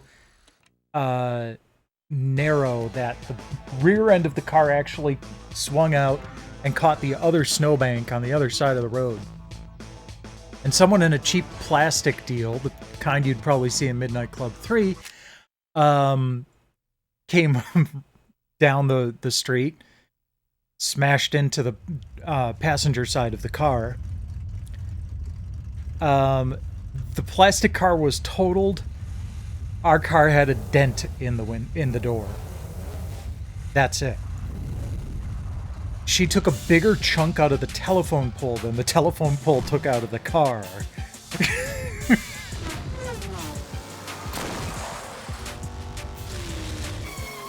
It was pretty insane.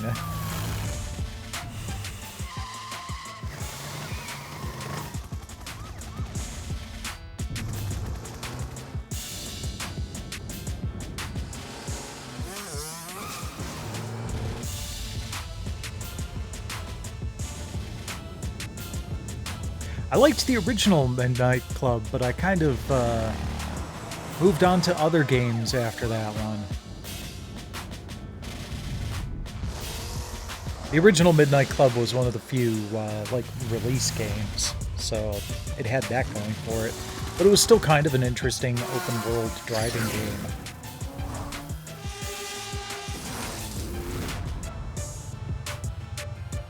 That and Smuggler's Run were really quite impressive for first-gen PS2 games. Coming soon to PlayStation 2. This product is not yet rated.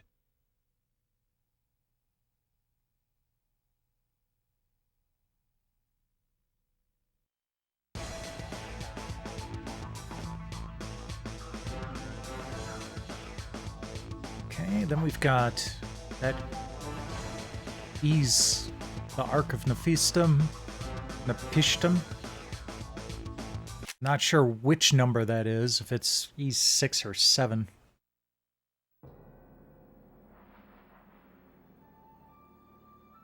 This is another one of those old RPG series that just won't die, but like isn't very well known.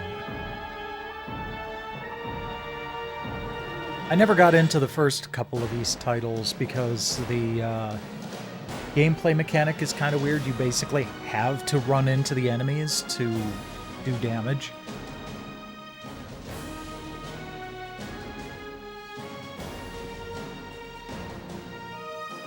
But I do have Ys 1 and 2 for the Turbo CD, and I intend to give it a try at some point.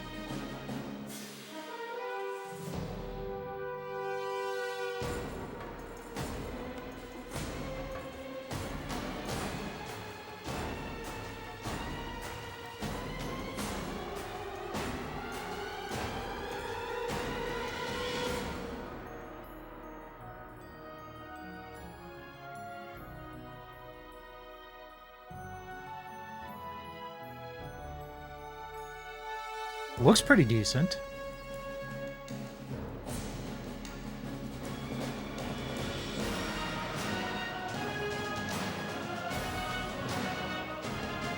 My name is Olha. Add all the red. You need nothing. My sister and I will be ready.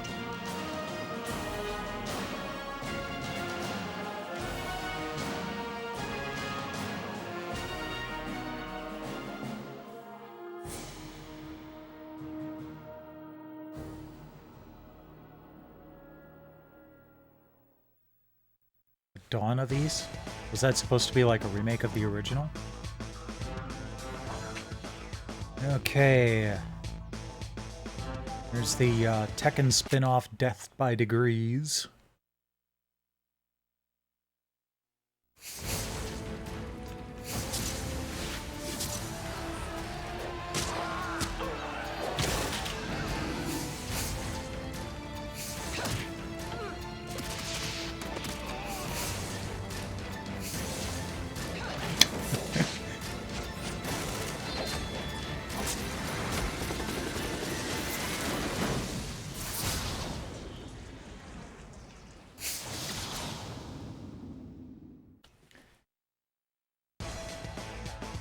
Better be careful, Terry.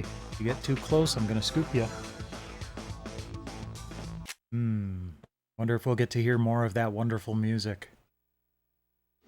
What you're seeing here is the violence that erupted this morning. These seemingly coordinated Realian attacks were reported throughout Federation. The Xenosaga series is an interesting one.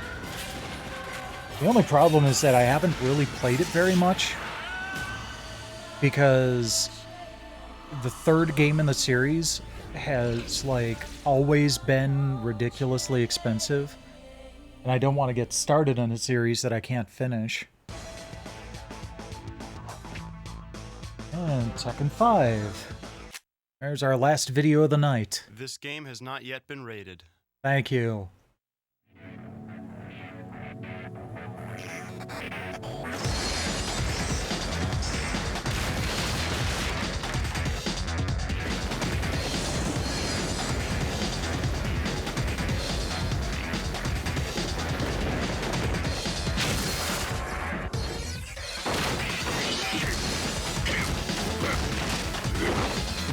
Hey, Hachi.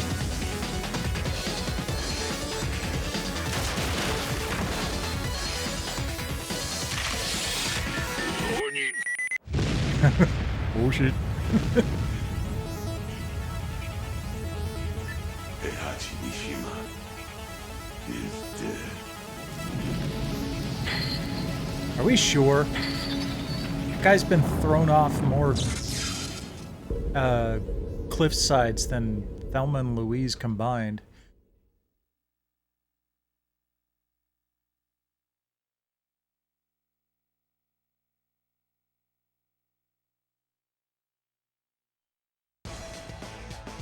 Alright. There we go. We probably would have been on time tonight if I didn't have to do some troubleshooting earlier, but that's fine. It was something that needed to be done. I worry now about how much of my recordings might have been tainted, so I'll have to double check that. I wonder if it happened when I updated OBS. It didn't even really seem to be there for the first half of this. Never mind. Let's go raid Bonnie G. I haven't caught him streaming in a while. He's playing The Witcher 3. A little bit of a tonal shift. But I will be back tomorrow night for some Shining Force. So look forward to that. But otherwise, rest well when you do. And in the meantime, enjoy Vonnie G.